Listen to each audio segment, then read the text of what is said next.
All right, we're going to go ahead and get going. First, I'd like to just welcome everyone. Thank you for attending the 2016 Public Officials Conference put on by the Bay County Office of Emergency Management. It's great to see as many people showed up for this as did. I think that you're going to have a very good learning experience about how emergency management is handled in Bay County, as well as some pertinent information from the state level as well. We will have a break, if you notice on your agendas, we will have a break after the second presentation around 10:40. Breakfast is going to stay out until 9:30, so if you'd like a second or even third plate by looking at how much food is left there, please feel free. We will have coffee and water throughout the presentations, okay? So with that, I would like to introduce Bay County Executive Tom Hickner. He's going to just have a few opening remarks regarding the conference, and we'll kick this off.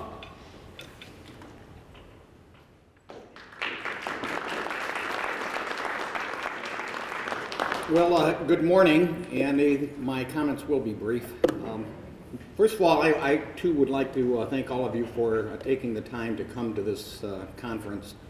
Of all the responsibilities that I have as county executive, we take emergency management related issues very, very seriously because you all know what happens if you have an emergency. Being prepared is essential to having a good outcome. And we are very fortunate in having Ryan and Chris on staff heading this up. We've always tried to make sure that we hire the most qualified and experienced people in all the positions in county government, and these two guys are at the top of the list in terms of the kinds of issues that we have to deal with in 911 and emergency management. And we also do our best not only to work with those of you in city and township government, but also individuals like John Miller, the sheriff, and Troy, in terms of the working relationship that we have to have with law enforcement, with the fire departments, as well as the first responders. And so we appreciate the state police being a major part of the program, and I am going to be able to stay for part of it. I have a 10 o'clock meeting that I have to go to also. With that, I'll turn it back over to Ryan. All right, our first presenter today is Lieutenant B.J. Roach from the Michigan State Police Emergency Management and Homeland Security Division. B.J. is the district coordinator, which means she is the liaison between the Michigan State Police and the county as far as when emergencies occur. B.J. assists my office with planning and making sure that we have the resources we need when things happen, as well as designing training plans around the county's needs as well. So with that, I would like to bring B.J. Roach up. First, thanks for inviting me today. This is a very important topic, just for the fact that I think I cover 14 counties, by the way. My region is Region 3. I cover 14 counties, all the way up to Escota, into the Thumb, Huron, Tuscola, all the Tri-Cities, including Flint, and Genesee County. And one thing I've learned of going to meetings, of attending, different conferences, planning meetings throughout these counties, is sometimes we get lax. We get that notion that, it's not going to happen in my county. And reality is it could happen any day at any moment. And not to dwell on Genesee County right now, that's not why I'm here, but that's a prime example. Who ever thought that would have occurred? And I think anybody that has been watching any of the news media, keeping up on that, we know how that has affected not just Flint, Genesee County, but the state of Michigan itself. So this presentation is basically just kind of an education on the process of an emergency, what the roles and responsibilities are for local, state, and federal levels. So hopefully you enjoy it and learn something today. Once again, B.J. Roach, I'm the District 3 Coordinator for Emergency Management and Homeland Security Division for the Michigan State Police. I have 28 and a half years in the state police. The bulk of my career was spent running a drug team in Lansing. I've been in this position for almost 2 years now. Basically, our agenda, we're going to explain some emergency management fundamentals, roles and responsibilities, assistance gateway, and basically touch on legal aspects. Our objectives, we're going to define emergency management field and systems, examine community leadership roles and responsibilities, discuss process of receiving assistance during a disaster, and review Michigan laws and policies related to disaster preparedness and response. Take some notes if you'd like. These things may, be helpful to you if a disaster happens. Not that I think you'll need them because working with Ryan Mans is top notch. I hope you know how fortunate you have to have an emergency manager so capable. We're going to talk a little about the fundamentals. Disasters can impact a community by destroying lives and causing injury. They displace populations, they disrupt services, they damage homes, businesses, and infrastructure, and ultimately they destroy, the sense of normalcy and community. This is key. Disasters, they start and end at the local level. They can't be treated as business as usual. They are very much information driven, and they're going to force community leaders to think creatively and quickly. But you will hear me say numerous times throughout this presentation, they start and end at the local level. Expectations of Michigan citizens. Essential services should work all the time. I don't know about you, but I'm one of these people that when my utilities don't work, whether it be power or there's a water issue, or I'll tell you flat out, if my cable goes out, I'm tapping my toe. I expect it to work. I expect it to be fixed immediately. And that's pretty much the way our citizens feel. Citizens need to be dealt with quickly. And the bottom line is government's going to run. It will run no matter what. Citizens want to be told about the crisis event and how it will affect them. Someone will take charge immediately by acting fast to remediate, correct, and recover from the incident, and society will make citizens whole again. And this is from the American Red Cross. 74% of disaster survivors expect response agencies to answer social media calls for help within an hour. And that goes back to me just saying, we're all tapping our toes. Citizens want to know. They want to know what's going on. And I can't stress how huge communication is. Do you think people will panic if you reveal bad news? I think that you may get a little bit of panic, but really, I think more panic sets in when there's lack of information during a crisis. And during that crisis, you really focus on 4 parts of your messaging. What you know, what you don't know, what you're doing, and what the public can and should do. So I stress and stress again, communication is the key. And I'll relate that back. When you did have, right when I started this position, you had a water issue in Bay City. You had a leak.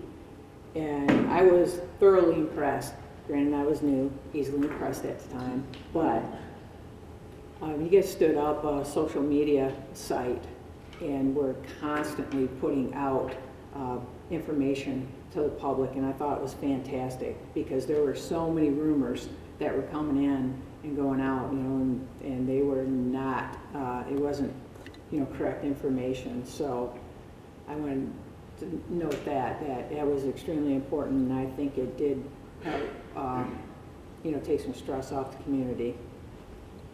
Other key concepts, armed with information, people will organize themselves and help others. protect health, safety, and environment by keeping the public informed, and you maintain public confidence in the agency. And that's huge. Confidence and trust is absolutely huge.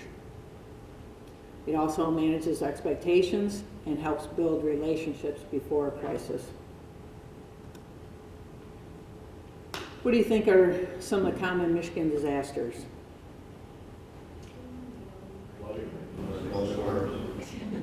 Yes.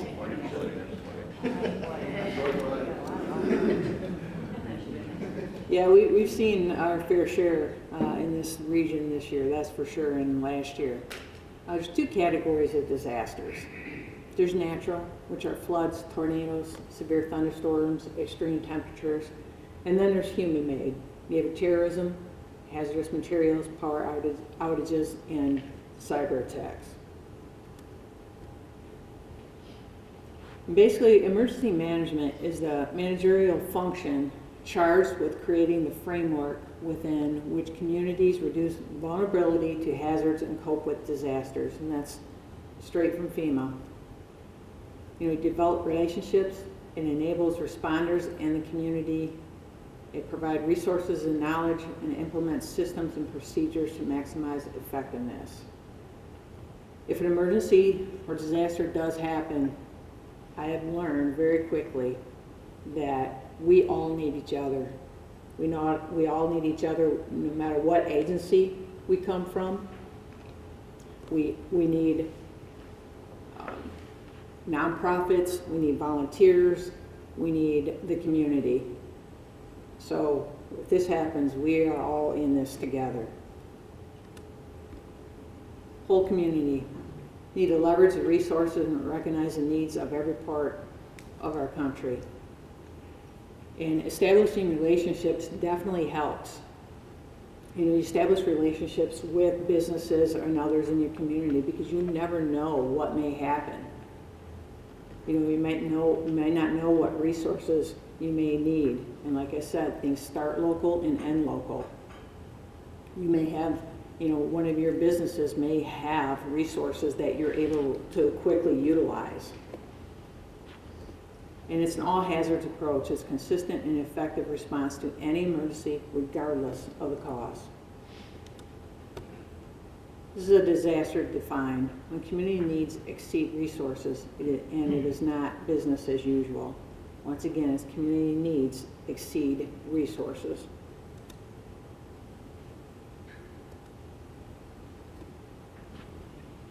The National Preparedness Goal, there's 5 core mission areas. And that's mitigation. These are 5 phrases to emergency management. Mitigation, prevention, preparedness, response, and recovery.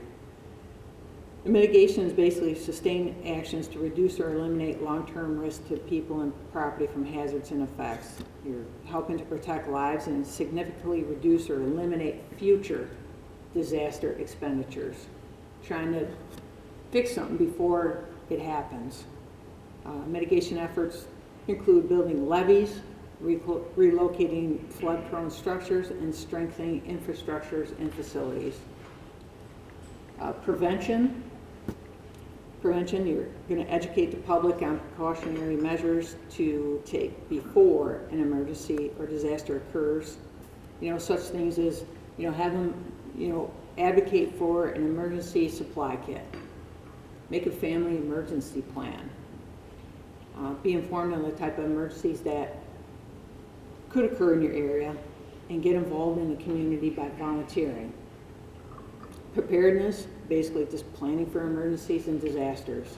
And I think many of you have probably participated in exercises that Ryan has put on.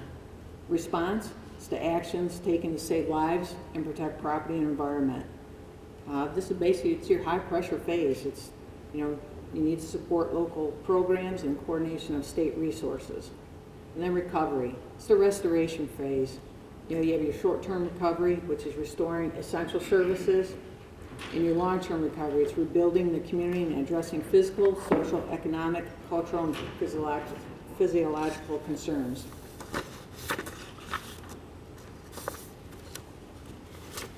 How do we manage? Basically, a system called the Incident Command System, ICS. It's part of a larger system called National Incident Management System, or NIMS. And this system provides structure for response to emergencies or planned events of any size. It's created to provide a common approach for managing incidents. And Ryan is very well versed in this as part of the incident management team in this region. And this system does work. It provides structure. It provides people to be leaders in certain areas. Incident command system, or unified command, we basically only have branches, or sections: operations section, planning section, logistics section, finance, and administration. Command will be in charge of the incident. The emergency manager is your liaison to the command. And I want to make that clear too, because I think that's a misnomer. I think there's a couple of misnomers that your emergency manager is going to run everything. And actually he isn't. He's going to coordinate. He's going to be your liaison. But we need people in these key positions. I don't think you want somebody that is not versed in finance to make decisions for you, or somebody that isn't versed in planning to make those decisions for you. It's extremely important. I know that there's a plan for the county, and there are support plans. I've seen more than once now, and like I said, not trying to preach, but really stressing this because it's important, that these plans are developed, and they're developed for a reason, and they are good plans. But if you sign on to that plan, and when an emergency happens, you don't show up, it makes it difficult, and it is possible that that event won't take off. It won't, transpire as it should. It could fail. And I have, like I said, unfortunately, I've seen that in more than one event. And I know everybody's busy, and I know everybody has their own jobs, but it is important that if you sign on to that plan and you are slated to fill one of these roles, that either you or someone fills in for you, someone that is a decision maker. And I hope that makes sense.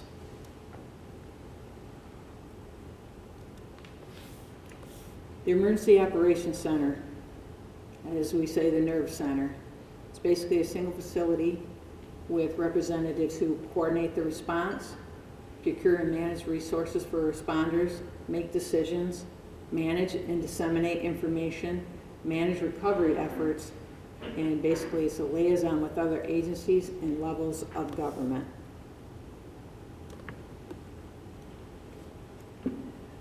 I'm sure all of you do know, but meet your local emergency management coordinator today and get their contact info. When preparing for an emergency or disaster, remember to include the needs of your entire community. Prepare for potential incidents through training and exercise, and coordinate and build relationships with other agencies who can help your community later. The training and exercise it's huge also. And if you guys exercise and you train, granted, when an emergency or disaster happens, it is, in a sense, organized chaos, but it will. You will click faster. You'll get the process moving faster, and I find it's a lot easier when you exercise together. You get to know one another. You build those relationships, which just makes this process all the better. Roles and responsibilities. It's a collaborative effort between local, state, and federal partners. But once again, all incidents start and end at the local level.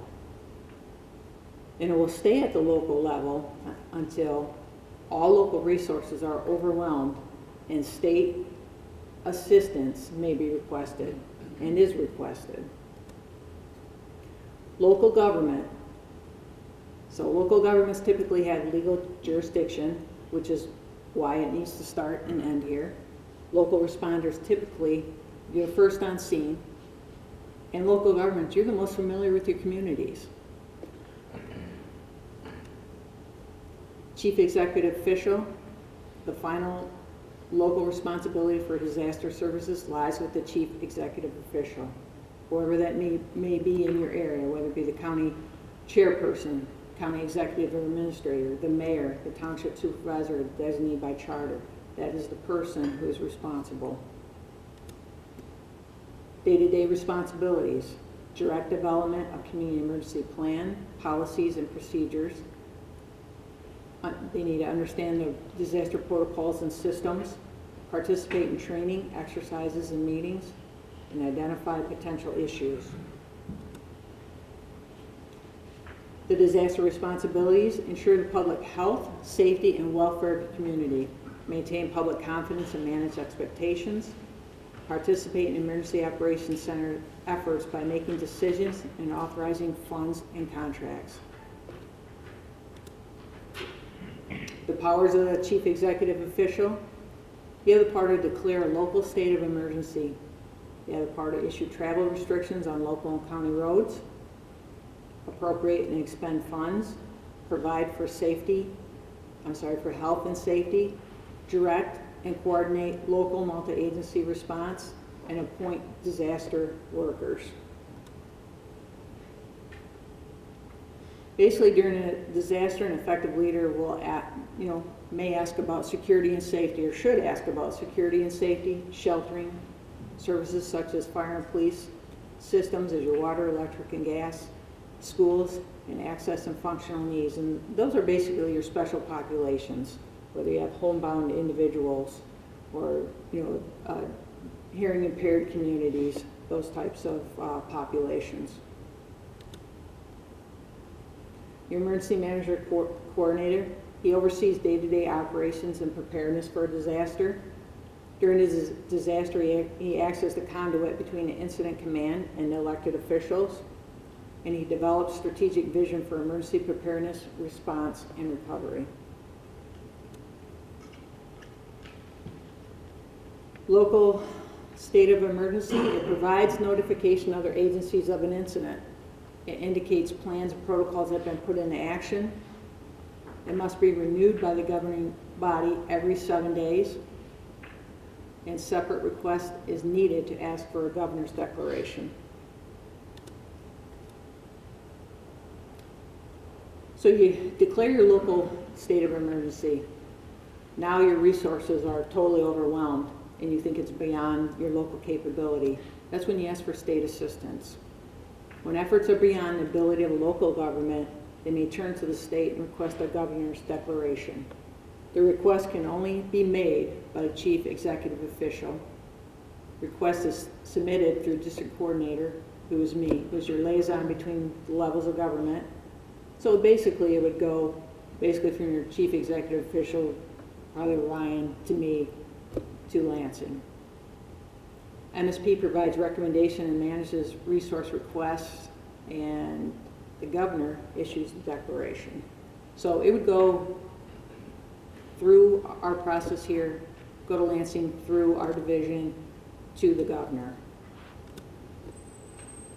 The governor, under a declaration, he may suspend statutes, distribute resources throughout the state, commandeer private property, direct and compel evacuations, control ingress and egress, suspend and limit the sale of alcohol, explosives, and combustibles, and request federal assistance.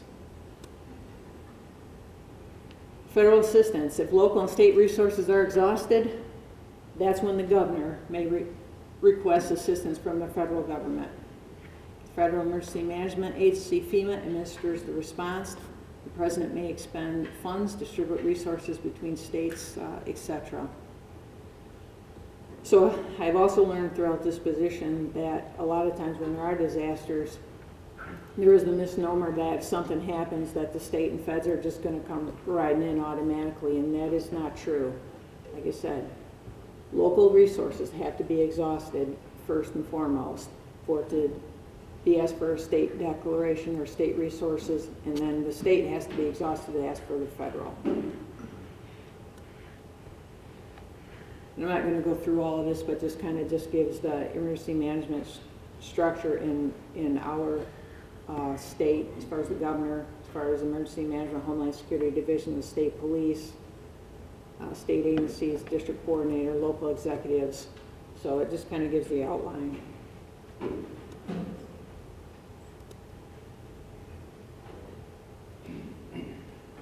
basically the assistance gateway, the process. Disaster occurs. Local resources get overwhelmed, if they get overwhelmed. There's an initial damage assessment to show exactly how much damage there is in your area. Basically, local declaration. Your chief executive official declares the state of emergency. And actually, the damage assessment wouldn't come before that. If you're overwhelmed, you'll ask for a state declaration. The governor declares a state of emergency or disaster. If we get overwhelmed, then we ask for a federal declaration, and if that happens, then the federal government would come in and there would be a preliminary damage assessment. It's if the president declares a federal disaster declaration. Once again, I stress, local government must exhaust local resources before requesting state assistance. The declaration process, quite honestly, it's not always straightforward. State requests federal assistance through FEMA. FEMA is an agency of last resort. Work with your local emergency management coordinator when your community receives a state or federal declaration. And I bring this aspect up, the legal and the lawsuits, just because it isn't uncommon for lawsuits to come out of disasters or declarations. The floods in southeast Michigan, I think everybody remembers that. Several lawsuits came out of that, and just because there are lawsuits, it doesn't mean they're successful lawsuits. So I don't want to, scare everybody on this, but I just want to make the point that it is not uncommon. Basically, our Bible for emergencies and disasters is the Michigan Emergency Management Act, Public Act 390, as you'll hear, PA 390. It provides the framework for the state's emergency management and homeland security system. It defines defines responsibilities of local and state governments. It defines authority of the governor during emergencies and disasters. It addresses liability and addresses requests for state and federal assistance. So this act, and it's available online if anybody wants to read it, it defines the role of emergency management in the state of Michigan. Lawsuits. Legal action, it is common after disasters. After Hurricane Katrina, courts were flooded with lawsuits. Public Act 390 of 1976, Section 11, and other laws provide protection to individuals and government entities. Review your legal authorities with your emergency management coordinator and legal counsel. And basically, if people are doing the right thing for the right reason, there won't be issues. No disaster goes perfectly. They do not, and I think anybody that's been involved in one, it's, in a sense, organized chaos. Legal action is not uncommon. What you feel is best for your community within the scope of the law. So once again, if you're acting under good faith and doing things for the right reason, there shouldn't be really any fear. I stressed upon personal preparedness. Stress to your community, have a kit, make a plan, be informed, be prepared. Really, they should be able to sustain themselves for the first 72 hours, whether that be, dry food, water, water and food for pets, flashlights, extra batteries. So those types of things that people should be prepared for. And have a plan. Sometimes people get separated. Have a plan where you will meet back up. Have an escape route plan. So basically, in summary, work closely with your emergency manager now to prepare. You have a great one. During a disaster, remain calm. Work closely with your emergency management coordinator. Keep citizens informed. They will be looking for a leader. They will look for answers. And represent your jurisdiction the best you can. So here's my contact number and information. That's pretty much it for my presentation. I will take questions or listen to comments at this time. Typically, there's a media contact, right? The LJC set up. Yeah, if we have a disaster, you'll have a PIO, or, you know, if it becomes a state or federal disaster, you know, a joint information center.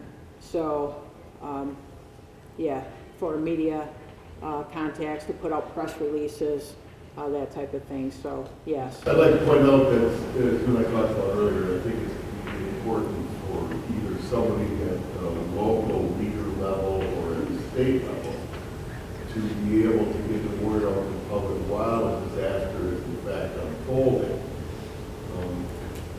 Certainly you want to keep people notified, but what you don't want to do is alienate those that are responding. That was a great example of that in Flint. When Flint happened, there were hundreds of people from all around the country, let alone the state, descended upon the city as volunteers to do work and help. And many of us in the state level that went down to help, and there's still many of us down there trying to help at the state level, and our leaders are essentially just, as we talked about, throwing us under the bus every day. And that now they're scrambling to find people to fill roles and assist with teams. And nobody wants to go out and do it because everybody thinks we're a bunch of shits. So I think it's important that local leaders remember to get the word out that while something is unfolding, there are untold numbers of people that are there, and various agencies and volunteers that are trying to make things out. You can't get that much across. Yeah, volunteers, I stressed earlier, volunteers are crucial in this process.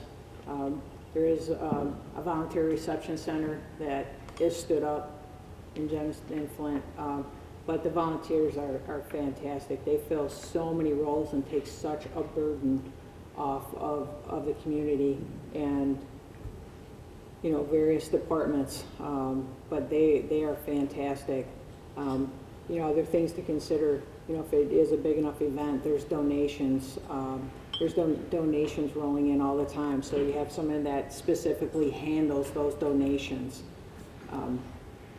There are also those that look to take advantage of the situation. It's amazing how many vendors come out of the woodwork when disasters happen, and some are helpful and they're there for the right reasons, and others may not be, and then scams. It's amazing what happens during disasters, things that, you know, I honestly didn't think about when this disaster happened, and I have learned so much in this process, but I just keep stressing how important it is for all levels to work together and to be engaged with your community, to be engaged, each department be engaged. It's not time to look at what our agency name necessarily is or what color uniform we wear.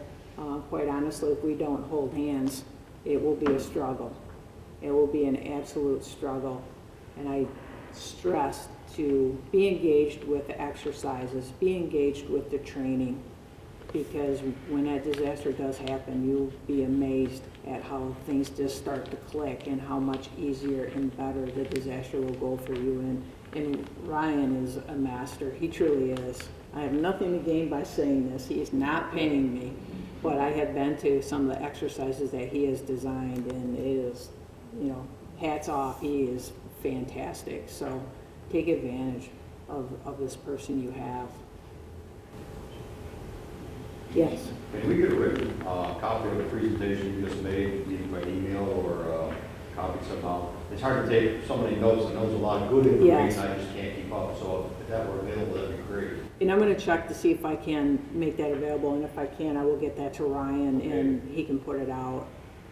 Thank you. Yeah, you're welcome. I hope it, you know, I know some of this is a little dry, but I hope at least some of it was helpful. So are there any other questions? Very good. Thanks for having me today.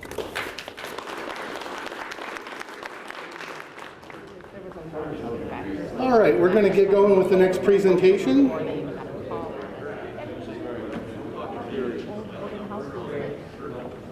which will actually be me doing the presentation. So in order to introduce myself, I know I've tried to meet everybody so far today. My name is Ryan Manns. I am the Emergency Management Coordinator for Bay County.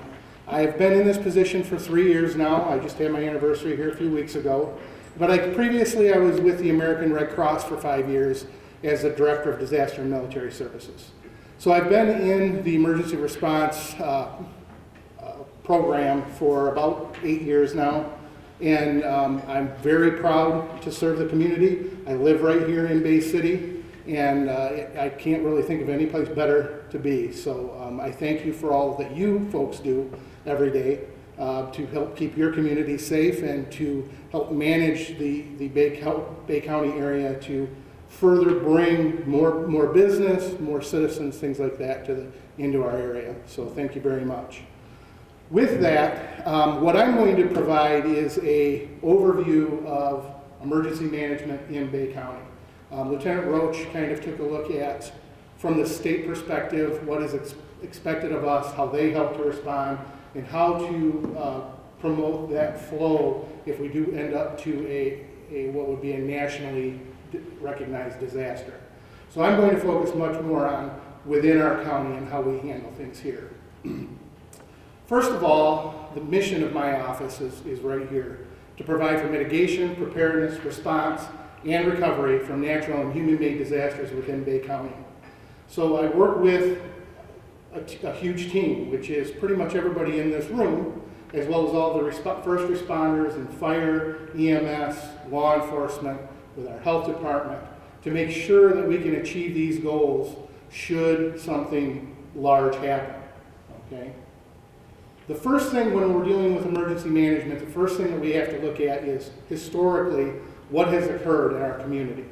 What are the disasters, the emergencies, the significant community impacts that we have had here in Bay County in order to know what we have to prepare for in the future. So here's a list of many of the events that have occurred in Bay County, some more recently than others. One of the ones that we were in danger of here very recently was riverine flooding. It's something that we have a threat of every year. And those of you who, the north branch of the Caucalan River flows through your community, you see that thing swell beyond its banks almost every year and threaten the community. Some of these have been presidentially declared disasters. We have had presidential disasters here, as the floods were one of the most recent ones of '86. That is where the entire community was overwhelmed with the response. But with a flood, what's even worse is the long-term recovery that takes place.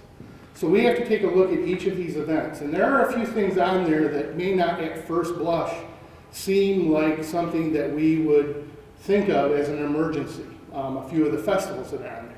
And in and of themselves, those are not emergencies. But they have a huge potential, a very high potential, to become an emergency or even a disaster should something happen during one of those festivals. So not only do these impacts influence our response, but it also influences our planning going into these things well ahead of time. So these festivals do take up a large portion of our planning and response every year because we have so many of them and they are so large. Okay?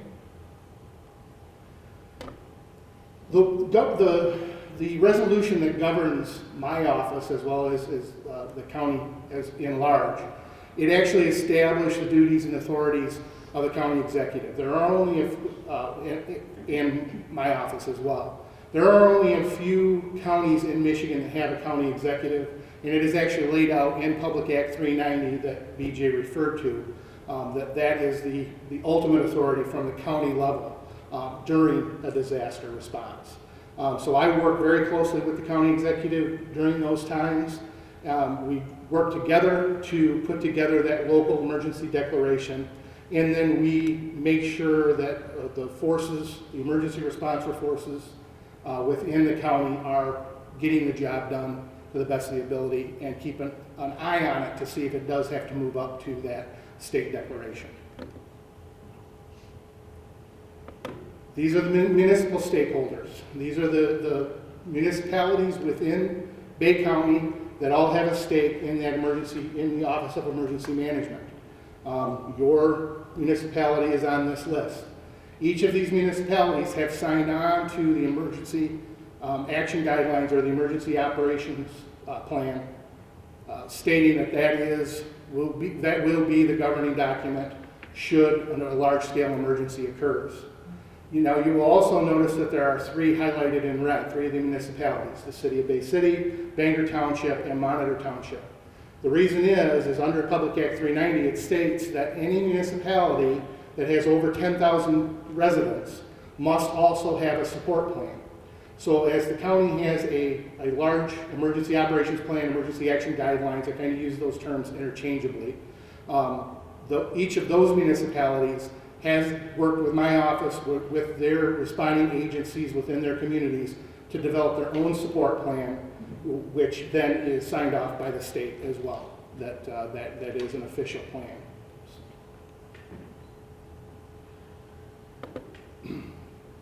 So after we take a look at the significant community impacts that have occurred, we start to plan going forward how we're going to address those issues.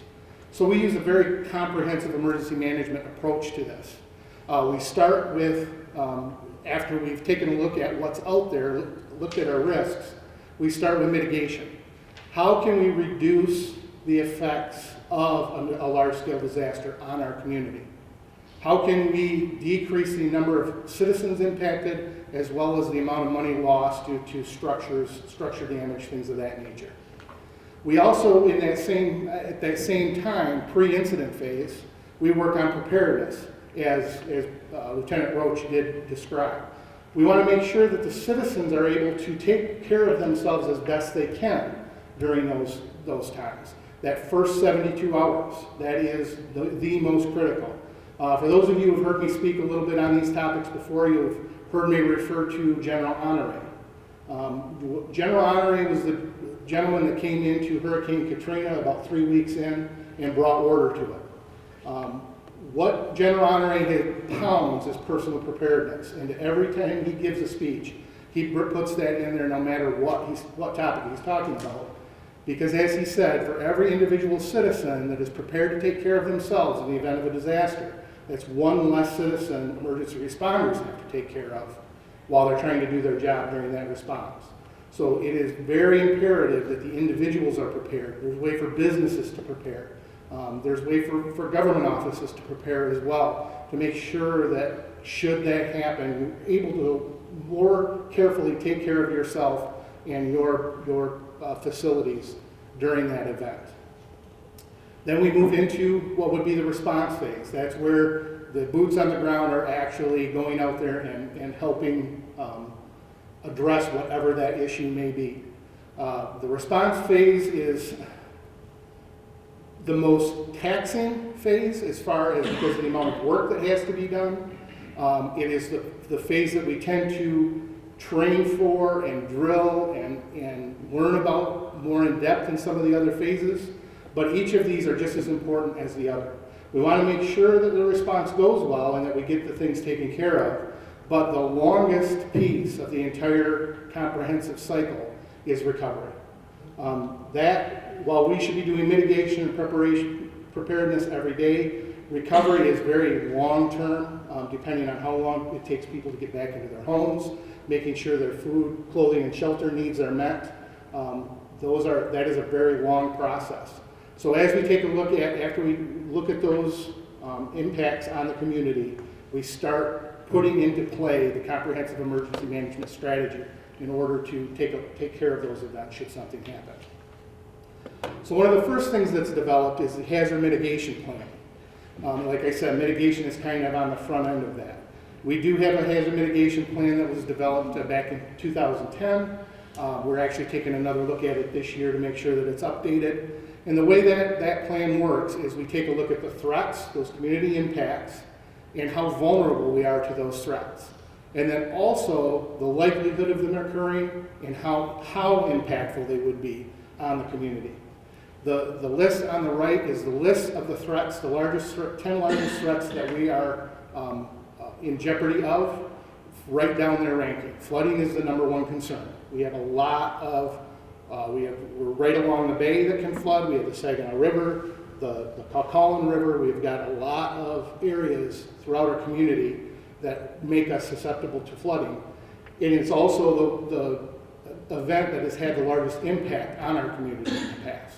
So we took each of those hazards, ranked them accordingly, and then developed strategies to start addressing those hazards within the hazard mitigation plan.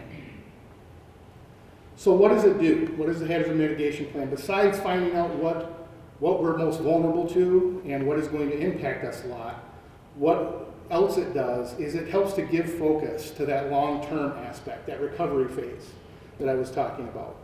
It keeps us thinking about, okay, here are the things that can happen, this is how bad it's going to get, and we need to start taking steps to help reduce those effects. It gives focus to the ongoing emergency management activities throughout the year. Helps keep our jobs focused as far as first responders, as my office, focusing us on the more important things. It doesn't do us any good. The furthest down on the list was an earthquake. We don't do a whole lot of earthquake preparedness in our area because we're not very susceptible to it. So we need to keep focus on those hazards that are much more of a issue. And finally, what the hazard mitigation plan does is it keeps the community eligible for federal grants. If you qualify, if your property is in an area that is very susceptible, especially, this has a lot to do with flooding. If you are in an area that is very susceptible, if you're within that floodplain and you meet certain criteria, you could be eligible for a grant through FEMA to do a mitigation effort. Well, if we don't have our hazard mitigation plan in place, those grant dollars are off the table. They're no longer available. So back in 2010, when we developed our hazard mitigation plan, we took a look at a few very large items that we wanted to accomplish. The first one was enhance the public protection from weather hazards. Okay, there's not a whole lot we can do to stop a thunderstorm, right, or a tornado, but we can make sure that the public is aware early that something like that is happening. So we have expanded the siren system throughout Bay County. And that public address system now, outdoor public warning system, I should say, now covers almost 80% of the citizens within Bay County. We have hit every large pocket of citizenry that we could to date. We've also implemented, put into play our Bay Alerts program, which helps to notify the citizens of issues that are going on. It was very integral during the water emergency, which was our last really big thing that happened, to make sure that the information was getting to the public as far as what had happened, what was going to happen, and how they could help us respond to that emergency. And then finally, implement flood mitigation strategies. Each of the jurisdictions are asked to help pass ordinances, keep up on making sure they're inspecting things correctly, so that we can mitigate any of those flood problems that could occur should something like that happen. So now we've taken a look at the preparedness and the mitigation pieces of it. We know what hazards are going to impact us and how bad they could impact us. Now we have to start planning for that response phase, the response and recovery phases. We do that with the Emergency Operations Plan or the Emergency Action Guidelines. I'll probably continue to refer to that as the EAG throughout the rest of the presentation. This document tells us exactly who is responsible for each function should something this large happen. Okay? The way it's broken out is we have a basic plan, and then we have each of these sections that are gone through by a lead responding agency. So a direction and control is put together in conjunction with the county executive and myself. We make sure that the local planning team has an opportunity to take a look at it, and then it's signed off by the county executive.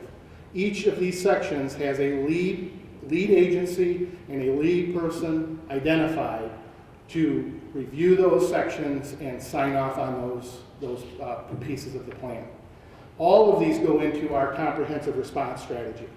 And when something big happens, we do expect that each of those agencies send someone to the table that can help make decisions from their agency. And we are very fortunate in Bay County that when we make that ask, people step up and they come to the table. We have more of an issue with our Emergency Operations Center not being big enough to accommodate the number of people that come when we have a problem. So when we're looking at one of these large events and we have to do a response, as the resources and coordination increase, and as the size, severity, and complexity of the incident increase, the role of emergency management has to increase as well.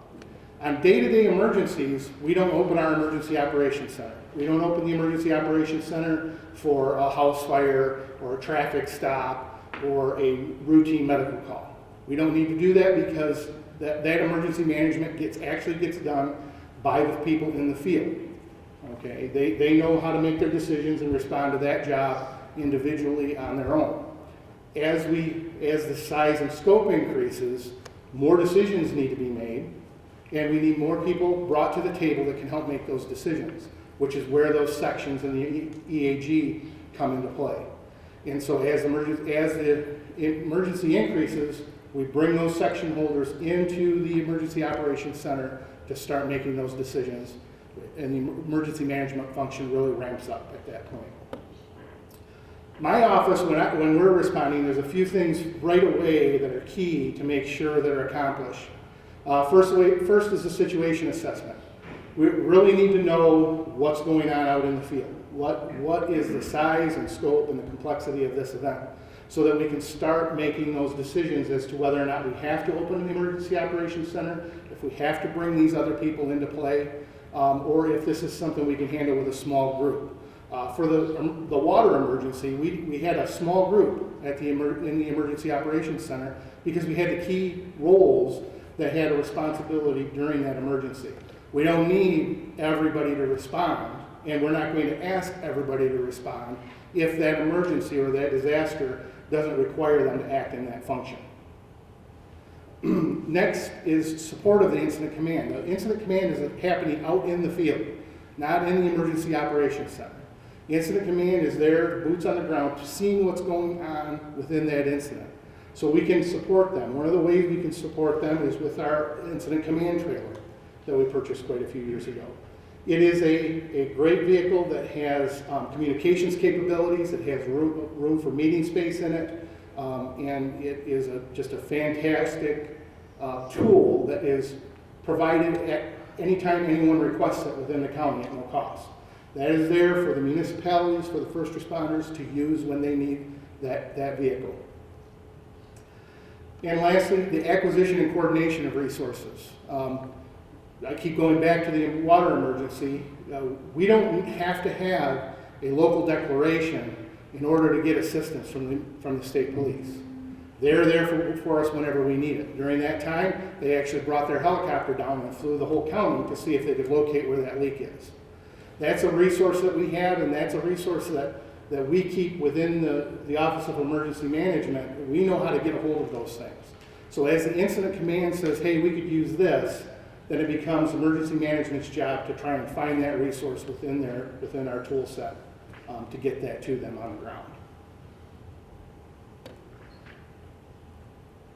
The Emergency Operations Center is where uncomfortable officials meet in unfamiliar surroundings to play unaccustomed roles, making unpopular decisions based on inadequate information and much too little time. That is a perfect definition of an Emergency Operations Center. You saw each of those sections that are part of the EAG, part of our Emergency Operations Plan. While those people review their section on that plan and sign off on it, they act in their normal job role day to day. When a big, large emergency happens, they have to either come themselves or send someone to represent their agency and act in a role that they are not accustomed to.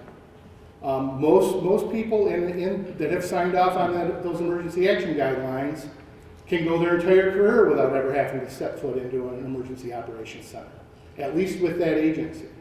So when this happens, it's a very stressful situation because the big bad ugly has occurred, right?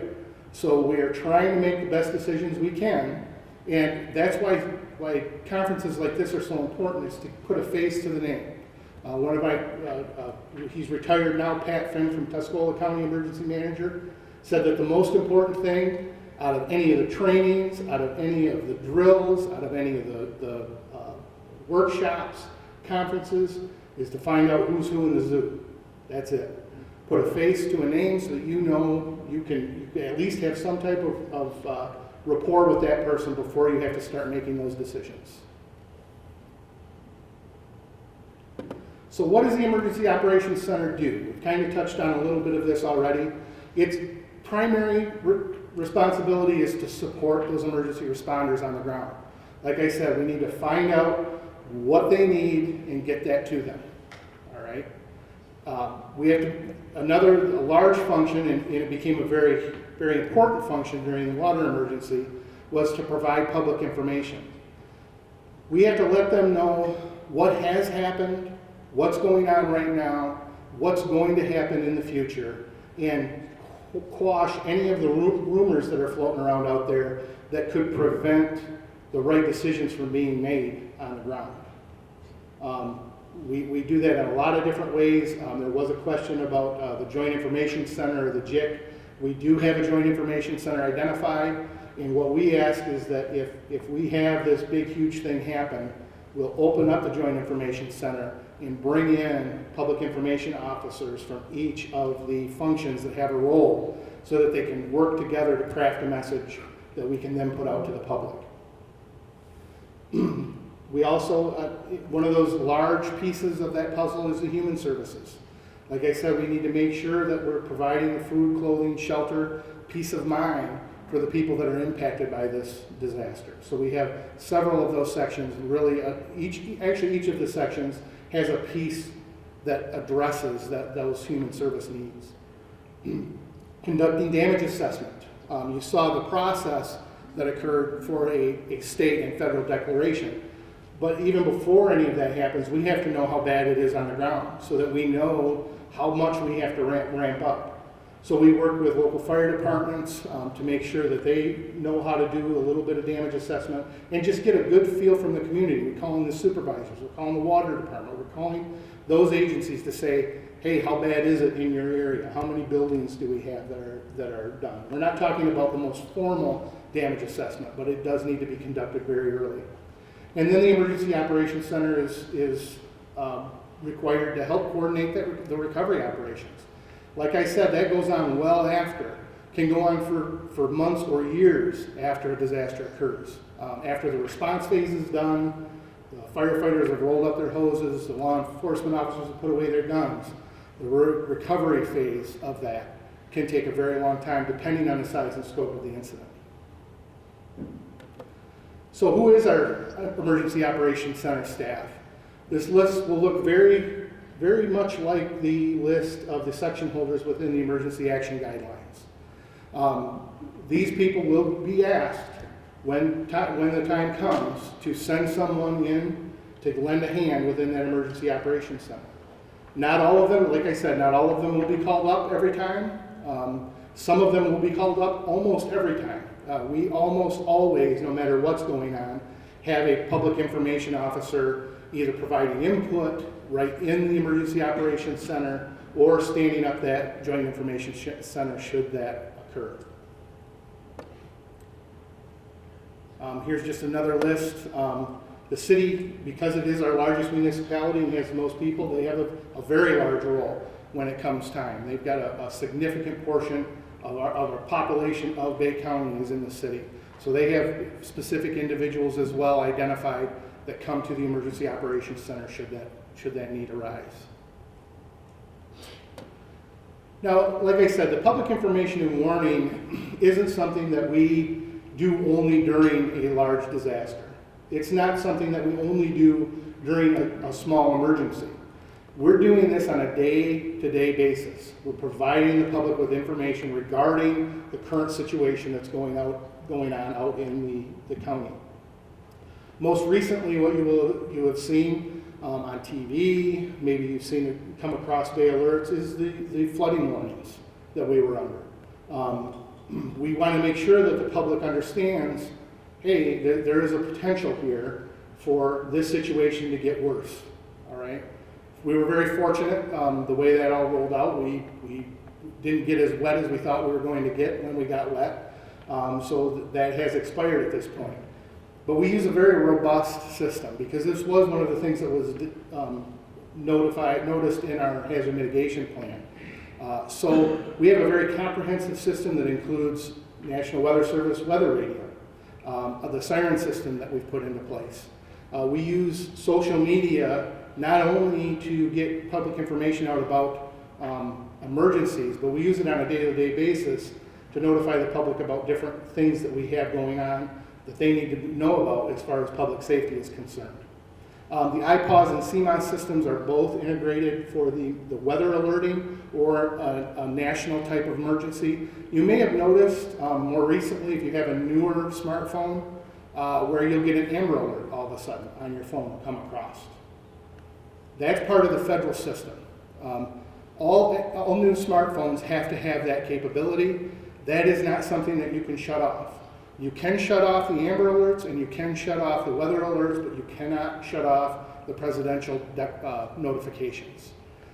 They now have the ability to light up every smartphone with that information should it need to go out. And then of course the more standard radio and television. But the social media and the website aspect has really expanded how we address public information because citizens have gotten to the point now where they expect information about what's going on almost as it's rolling out. Their expectations have increased so much because there's so much information available. We have the 24-hour news cycle. We have the ability to, with a couple of clicks, be reading the most current newspaper. So the expectations of the citizenry has shot through the roof as far as how fast we have to get them information, which is why rumor control is so critical when we're functioning during an emergency, because there are a lot of rumors that get pushed out that affect the way people react out in the public. So we have to make sure and quash those as well. Bay Alerts has become a very integral function for the county. We have some new things that I believe the Director Zworski is going to talk about a little bit later. But with the Bay Alert system, most of you I'm sure know, we have the ability to ring every telephone in the county to give people a message as far as what's going on, if there's something big that happened. We also have a portal where when you sign up for them, you can receive other alerts, traffic alerts, Saginaw River alerts, things of that nature, so that you can know some more specific information should those need to occur. But one of the things that makes the system so nice is now, with the new system that we've gone to, we can hit our website, social media, Facebook, Twitter, not only of our page that we manage, but also of the Sheriff's Department page, the county page. We can notify radio and television, and we can even have the ability to set off our sirens through that, should we choose to do that. The other nice thing is that the weather alerts, we don't have to push a button to send those. It's actually tied into the National Weather Service system, and they set off our Bay Alerts during those times. BJ spoke to this a little bit with the districts. She is our District 3 coordinator.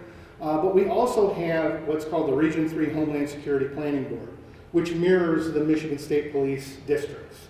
We are in Region 3, and those are our 13 partner counties within our region. What this board is charged with is, first of all, developing a strategic plan for the region, taking a look at all those hazards that we have across the region, and finding out what the shortfalls are within the counties, and developing a strategic plan to start addressing some of those material and training shortfalls. So what the board does is it takes a look at the largest issues that we have throughout the region, and then starts addressing those issues through Homeland Security grants. That is where we get a lot of, every response agency in Bay County has received funding through this Region 3 Homeland Security Planning Board. The current structure of this came into play in 2006. And since 2006, Bay County has received over $3.5 million in resources through this planning board. We've received pieces of our siren system. Fire departments have received turnout gear and technical rescue equipment. Sheriff's Department has received dive team equipment, things of that nature. Plus, they spend a lot of money on training as well as putting on this conference as well to make sure that you all are informed. The way the county determines what we kind of need out of that fund, or what we apply for out of that fund, is through our local planning team.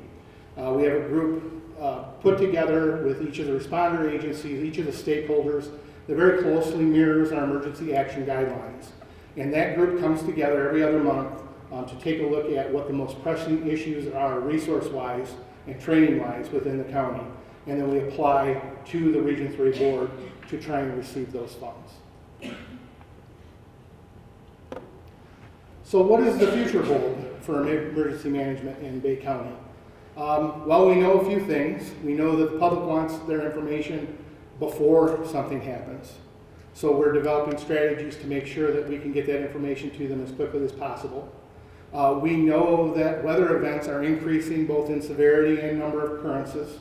So weather is going to be a very large issue moving forward, as well as now we have the threat of homegrown terror, which is higher than it used to be with the radicalized groups out there. So we have to start taking a look at things like that.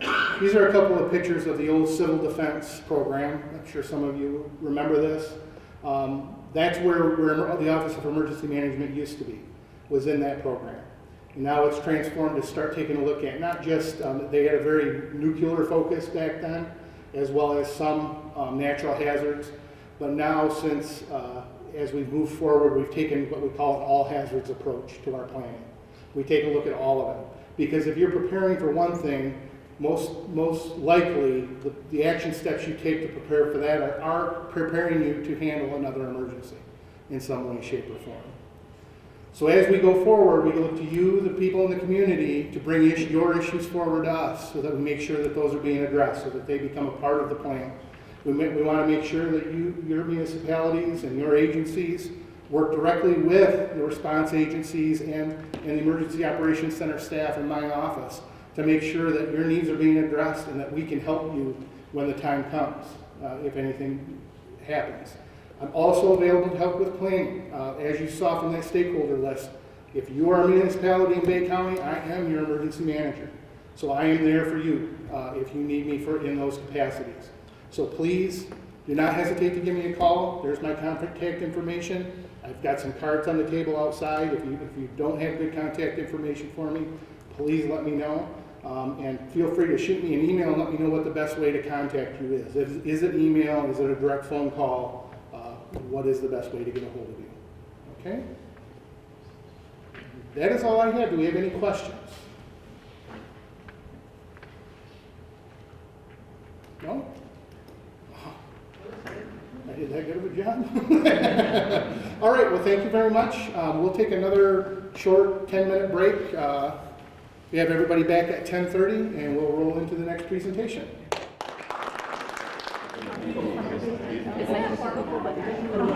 All right, we're going to get headed back into the presentations. Now I'd like to introduce two of the people from our Public Health Department. Joel Strauss, who is the Bay County Public Health Officer, and Melissa Millette, who is the Emergency Preparedness Coordinator for the Health Department here in Bay County. Well, thank you, Ryan. The lieutenant mentioned earlier that one of the great things about Bay County is that we do work very well together, and that's one of the things I have to say that right off the bat, in the 12, 14 years that that I've been here in the 3 years that I've been health officer is that we've really excelled because of the close relationships that we have and the good working relationships we have both within the county and with different agencies, so and with the state as well. So we're going to talk today about Public Health Authority. I know probably sometimes people think, well, what does the health department do? And there's a whole variety of different things that people think the health department does. But we want you to understand the role of public health and the realities of the public health system in Michigan. There are times when we have enormous power and we can bring unlimited resources to the table quite quickly, and then there's times when we're very much hamstrung by the realities of the situation. So we want to talk about that in a little bit.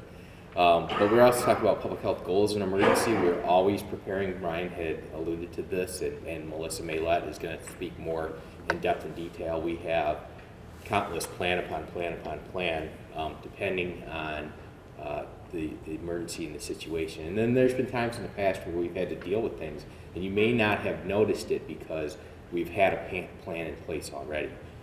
We're going to talk about the role of public health and county emergency operations, planning and response. And then we're going to talk about really what's most likely to happen to least likely to happen. And finally to talk about practical issues again. But we want to show you this first. A lot of times when I go and speak or if people come to the health department, that's like CSI. You guys have all this $1 million equipment, and no, that's not the case at all. And so if you see there on the thing there, it's like what my parents think that I do is like working in a laboratory all day, and you know, my kids think it's, you know, it's like I put on hazmat suits or what society thinks that we do. But in actuality, we work with the general public and with other county agencies and other local municipalities on a day-to-day basis. And our job basically is to implement and enforce public health laws.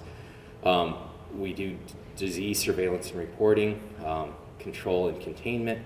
We put a lot of information out in the public. You probably have heard a lot about the heroin epidemic that's been going on for the last year, a couple of years. And we support the healthcare system as well. Not just the public health system, but the hospital and other providers and different agencies. Our powers derive from Act 368 of 1978. That's the Public Health Act in the state of Michigan. And our duties, powers and duties are, like I said before, to prevent and control diseases, to prolong life and promote the public health. And we do this by prevention and control of environmental health hazards. And in that much, we have several different divisions within our department. First and foremost, we've got our epidemiology and communicable disease and emergency preparedness divisions. But we also have environmental health as well. And that's probably one of the agencies that most people deal with on a daily basis. You sitting here are dealing with the realities of the public health regulation. We license and permit the DoubleTree to serve you food. We inspect them at least twice a year. In some cases, we have to respond to complaints. People have said that I've gotten a foodborne illness here, or I suspected I've gotten something here, or they might complain about an issue. So we'll go back and do an investigation for that. And by doing that, we try to prevent and control vulnerable populations from having health problems. But we also work with the different agencies to develop and regulate healthcare facilities and delivery systems and health services to the extent provided by law. And we try to do this by different partnerships. In some of the examples in the past 3 weeks of what we've done, about 2 weeks ago, Melissa and I went to the hospital and sat in while they had an emerging diseases review with the state of Michigan. Special pathogens. And they had to demonstrate on a number of things. One of them was donning and doffing of the personal protective equipment. So if you remember the Ebola days from 12 months ago, 14 months ago, there is a methodology and a way, a procedure of how to do that. But they also have plans in place, and they work closely with us at the health department, that if a person suspected of Ebola or an emerging pathogen or a special pathogen were to present themselves, what would they do? They just can't just pop into the emergency room and sit down with everybody else. There are specific things and protocols that have to be in place. And so we've worked with them to do that. and work with the state of Michigan on that. We've also worked with the Department of Health and Human Services, and we're talking with different schools about, with Bay Area Behavioral Health, about providing some different resources and services to those schools where there are vulnerable populations, where kids are most at risk for emerging diseases, but they also have a high risk of absenteeism, which affects the school, and they also have family and societal issues that affect schoolwork, but it also affects the daily operations of the school, but it also affects their health and well-being. And so we're trying to come up with more innovative ideas and new and innovative ideas to come up to help people to meet their medical needs or health needs. And one of those ways that we're doing this too is working with Saginaw Valley State University, and we have a new clinic called the University Clinic for people that may not have primary care or don't have the resources to access primary care, but they've got multiple chronic conditions. But the powers and duties of the local health department really talk about, or really emphasize the implementation and enforcement of laws vested with local health departments. We constantly scan in a variety of ways the morbidity and mortality of the health of Bay County. We look at what are people dying from, what are people getting sick from as far as reportable issues go. With reportable diseases, we have to investigate each and every reportable disease that's presented to us. So it could be something as very complex as HIV/AIDS, or it could be something very simple as, a child gets chickenpox, but in this day and age, there's a chickenpox vaccine. So why did they get the disease? So we'll have to go back and take a look. We'll also have to take a look too, is to see, with some of these reportable diseases and some of these emerging diseases, what are some of the vulnerable populations that might be at risk, and do we have to do more to educate and inform the public about the risks involved with some of these diseases? So we use all sorts of vital statistics in order to do that. And as I alluded to before, one of the things that we've done in the past year using surveillance was we looked at emergency room surveillance, and we worked closely with the hospital, and we determined that there was a high number of people coming in as a result of drug overdoses, specifically in the months of May and June of last year. And within that, we issued a public health advisory on heroin and opiates. But we do investigations, as I had said before, disease, especially epidemics, and we're going to talk more about epidemics and how that could affect the community. But one of the folks that we've got here, Tracy Metcalf, is our community health assessment coordinator.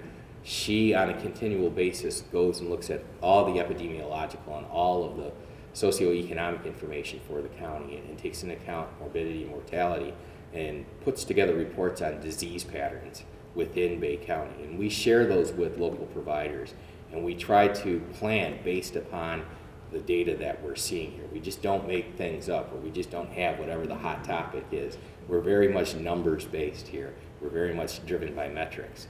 And of course, given the fact that we're Bay County, we're almost surrounded by one of the largest freshwater systems in the world, and given the fact that we're a major tourist area with recreational opportunities, we always look at environmental health hazards that may be coming or taking place, or some things that we've been dealing with on a long-term basis, such as bacteria in the water. If you recall, a few years ago, about a year or two ago in Toledo, they not only had a boil water advisory, they had a don't drink the water advisory based upon some of the increases of algae in the drinking water. We don't believe that could happen to us anytime soon, but that certainly is a potential pathogen that could affect us here in Bay County. So we monitor environmental hazards on a regular basis. But the way that we do this is that there are powers and duties given to us, and especially to the local health officer. And a lot of people think that I can just decree something and it happens. And in some cases that's true. If it's a real emergency, we do have enormous powers. and we can go and investigate. But in a lot of cases, with just as the police are have to deal with the realities of the laws, is that we have to deal with the realities of the laws themselves. And most things happen on an individual basis, and we're subject to those same checks and balances as the police are. We have a duty and a power to inspect and investigate, so we can inspect, investigate, authorize investigation of any matter, thing, premise, place, person, record, vehicle, incident, or event. Now that sounds like a pretty wide open thing, and it is, but really it has to be diverted or directed to in the interest of the public health. So I just can't go into Ryan's house and say, hey, I'm here to check things out, and you can't say anything about it. Ryan has to be doing something or engage in some activity or have something in his house or his premises or his property that will endanger the public health. We can adopt, and we have adopted, regulations and ordinances to properly safeguard the public's health. The three main codes, if you know them locally, are the sanitary code, that's our sewage code. That gives us the authority to regulate and license and permit on-site septic systems on private property and public property. That does not include, though, municipal wastewater systems.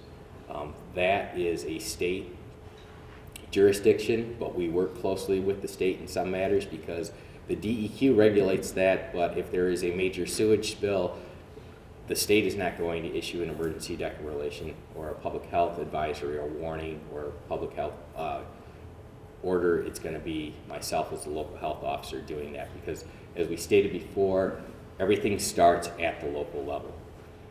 We have a well ordinance or private water code. And then finally, there's this thing called the Bay County Nuisance Code that a number of you, especially township officials, have called us to assist in different investigations. And there are situations occurring where people have situations taking place on their property where it's either generating vermin or it's generating unsightly conditions or potentially unhealthy conditions, and we will go and investigate and determine whether or not that violates the nuisance code. And all these are done to prevent the spread of diseases and sources of contamination. If you do violate any of these things, we're kind of limited by the state law, that Act 368, because violations of these misdemeanor are punishable by up to 90 days of imprisonment, $200 fine per day, or both. But the question is, and we'll deal with this more later, is it really easy just to slap somebody? I can't just write somebody a ticket based on that. I have to actually provide information to the circuit court and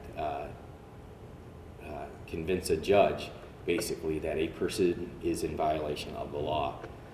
And that can be extremely difficult at times as well. But for practical matters, when there is an imminent health threat, we have a duty to inform individuals affected by the imminent health threat or danger.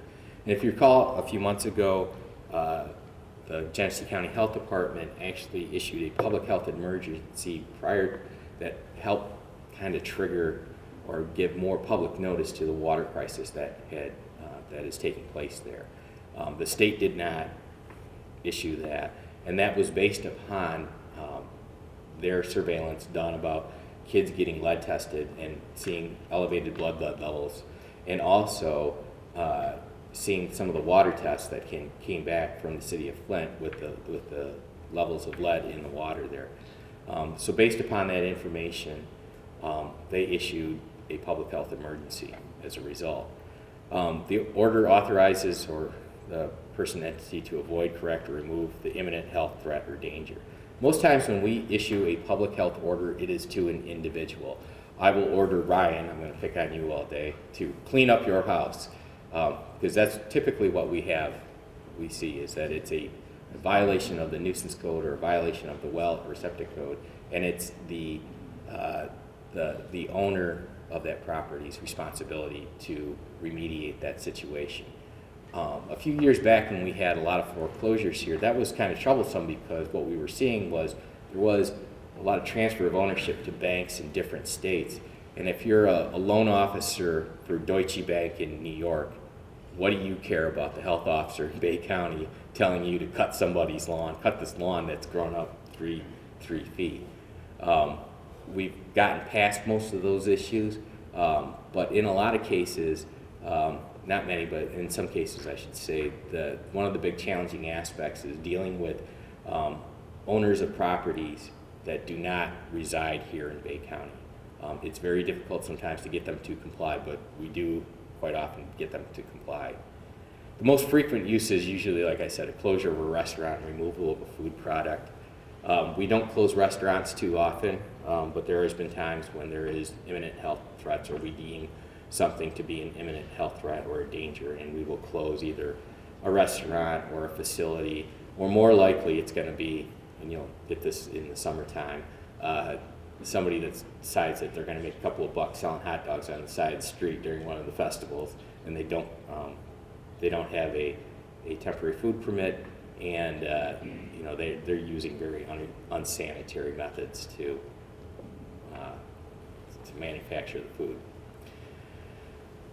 When we're dealing with epidemics, and Melissa's going to speak more into this, we have the authority to control the epidemic to protect public health and prohibit gatherings of people.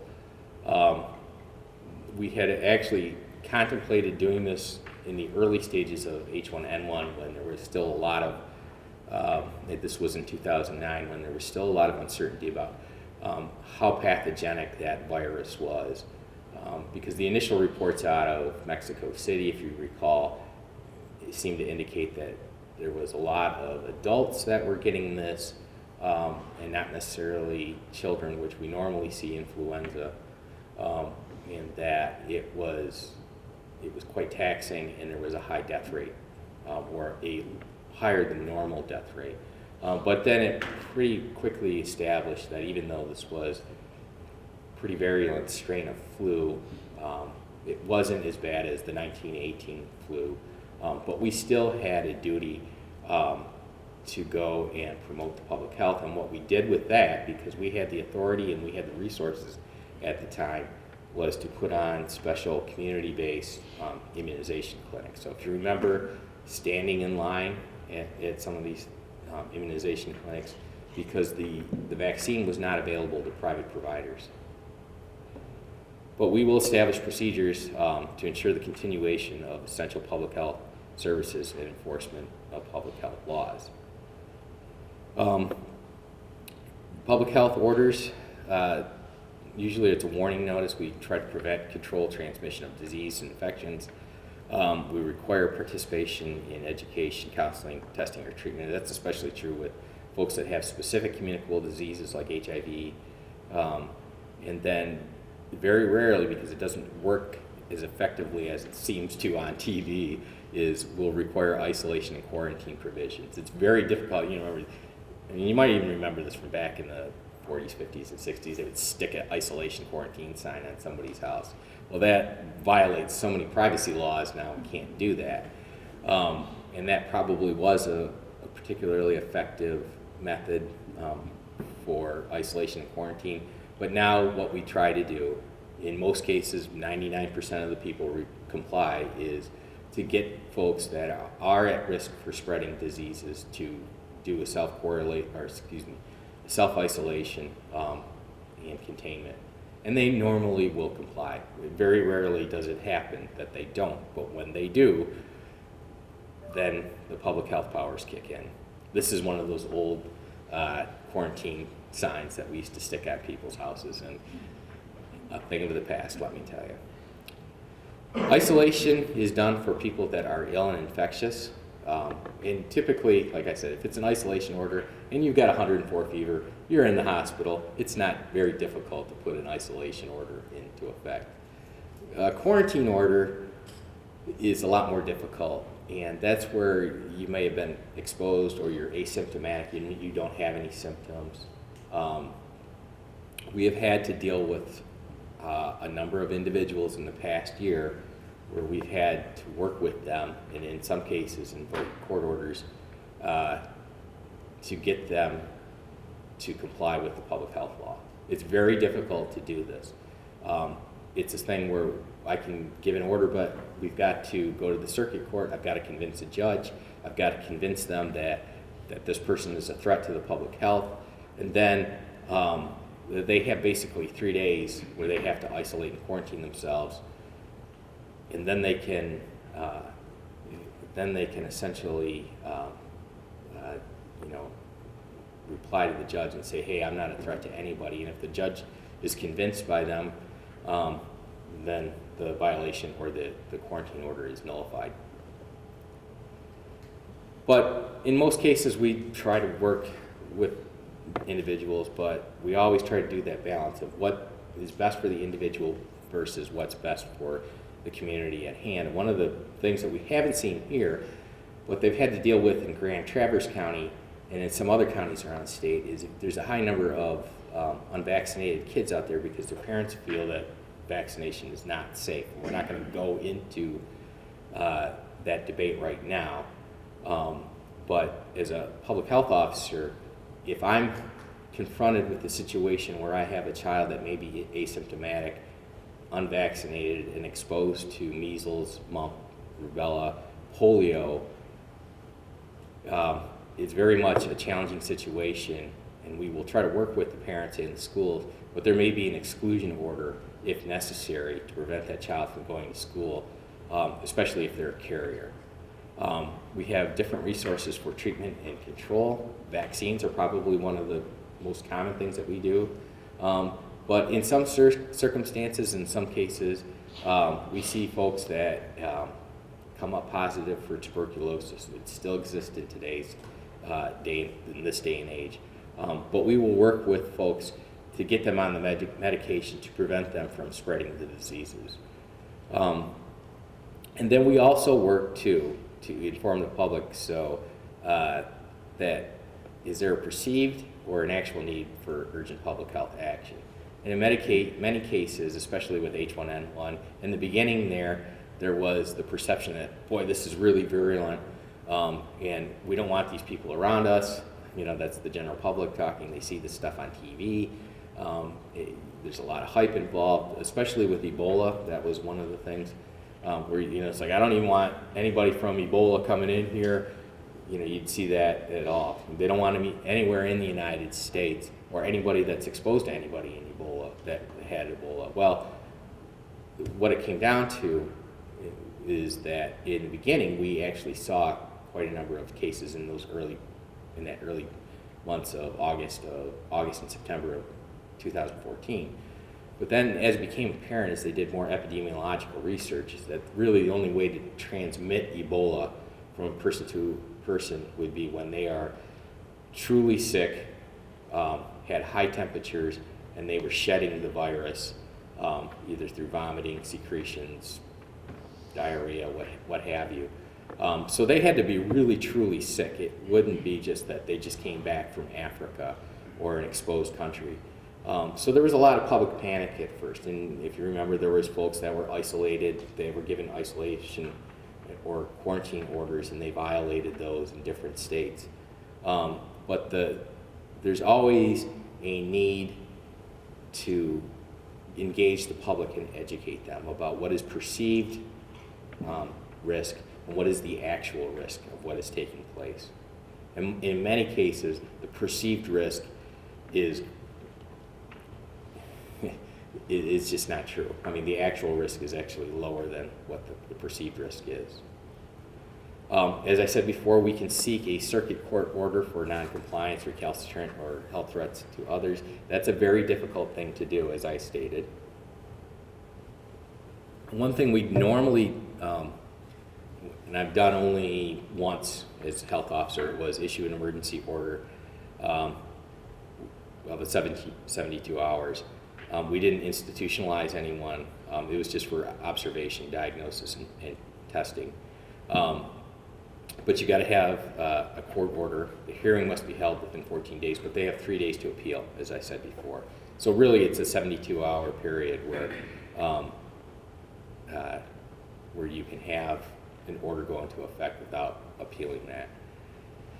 Melissa is going to talk to you right now about public health emergency preparedness, and this is what she does on a daily basis, and it makes my job as health officer much, much easier. She's been doing this for well over 12 years now, and works pretty frequently with Ryan and some of the others in the community and other emergency preparedness coordinators at neighboring health departments and the state. So I'm going to let her talk about some of the things that she deals with as far as bioterrorism, emerging diseases, and so on. All right, good morning. So the threat and reality of bioterrorism has focused attention on public health preparedness for emergencies. Preparing for public health emergencies requires a lot of things: planning, interagency coordination agreements, training, equipment, and exercises. And that's just the basic list there.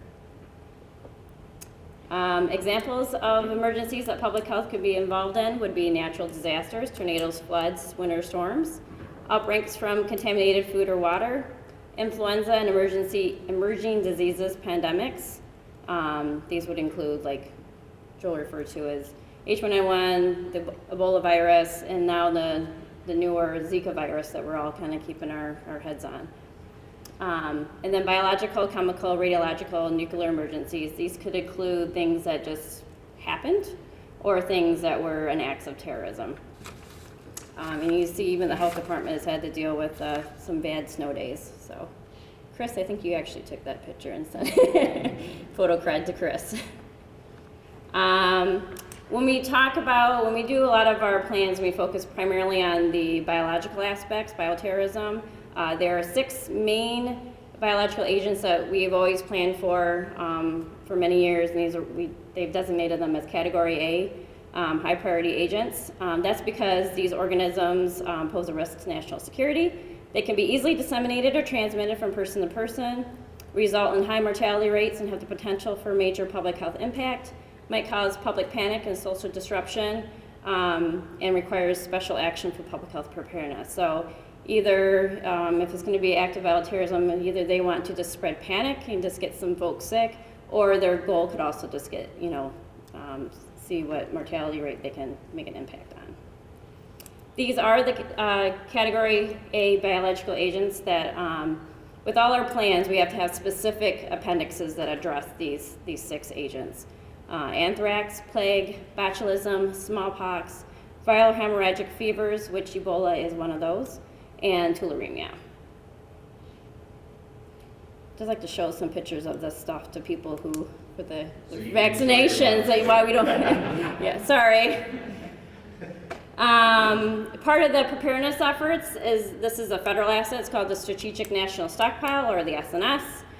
It consists of pharmaceutical and medical supplies, and they're pre-positioned in unknown locations. I think it's like 6, I can't remember, spots in the United States, to aid state and local response to a terrorism event using biological or chemical weapons. This picture would be what the state would essentially get. This is designed the way they package the stockpile is can fit into like a 747 if they had flight in from whatever undisclosed location, or a very large shipping truck. And then the state would get, the way it works right now with the SNS, is the state would get the assets and then they would break it down and send it out to the locals. And to get the Strategic National Stockpile, what's been previously declared, how we declare a local state of emergency and move up the ranks, that's how because this is a federal asset, we would have to go through that request process.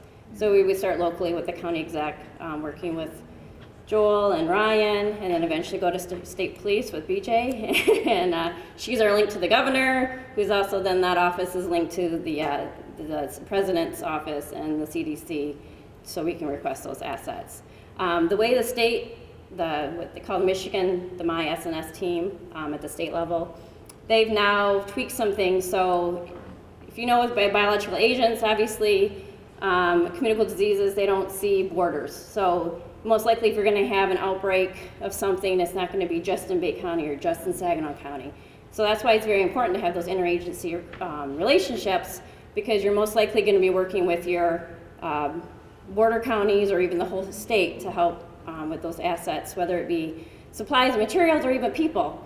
Maybe we're not as affected, but maybe Saginaw County, you know, they're like, well, we could really use some extra nurses on hand for some vaccination clinics. So, you know, that would be where those partnerships come in handy. So not just resources and things, but also people as well.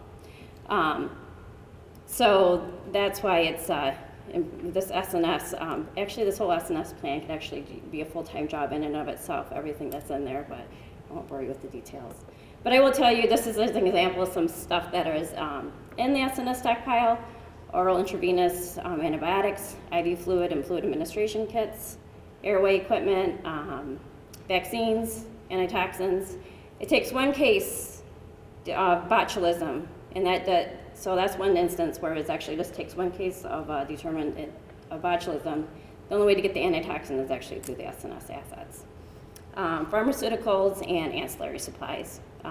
Actually, during H1N1, there wasn't so much a request process for the SNS for that thing, because it was a overall pandemic. So I think the CDC was actually very happy to unload some things out of their storage units. So we actually got a shipment of masks and needles. I know, I think the needles, if I remember, were not compatible for children. They were rather large, so we still had to order some more new stuff. But so we did get some items out of the SNS stockpile during H1N1. Also part of preparedness is communication and redundancy. As we all know, with all of our functions, communication is key to whether it be a training or exercise or a real event.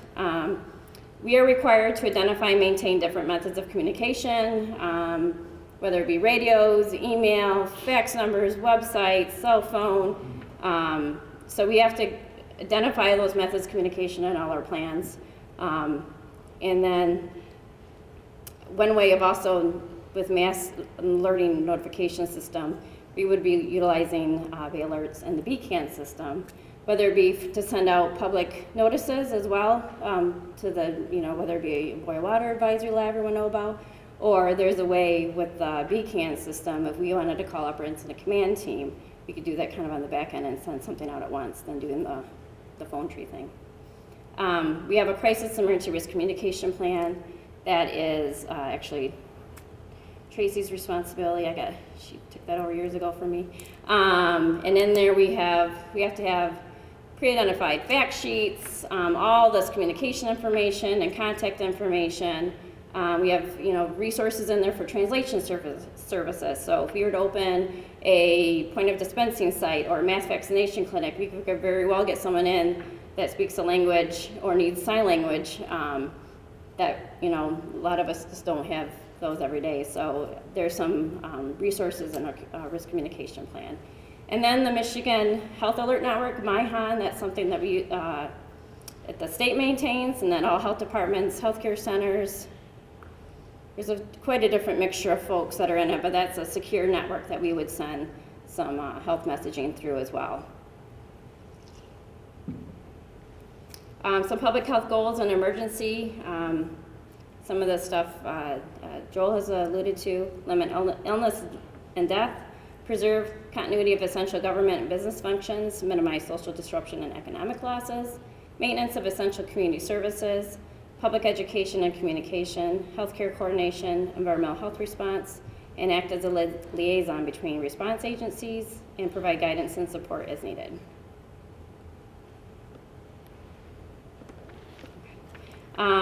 These are the type of partnerships that really help with an effective public health preparedness and response efforts. Hospitals and healthcare providers, veterinarians and animal control, because some things could be, like our clinical disease nurse does have a very good relationship, especially with our animal control, because she constantly is dealing with rabies bites and rabies investigations and so forth, or animal bites that could potentially be rabies, excuse me. First responders, infrastructure agencies, elected officials and government partners, businesses, schools, religious groups, and community-based organizations, and mortuary providers. Also, what's already been stated before is that Bay County Health Department works very closely with Bay County Emergency Management, Bay County Central Dispatch,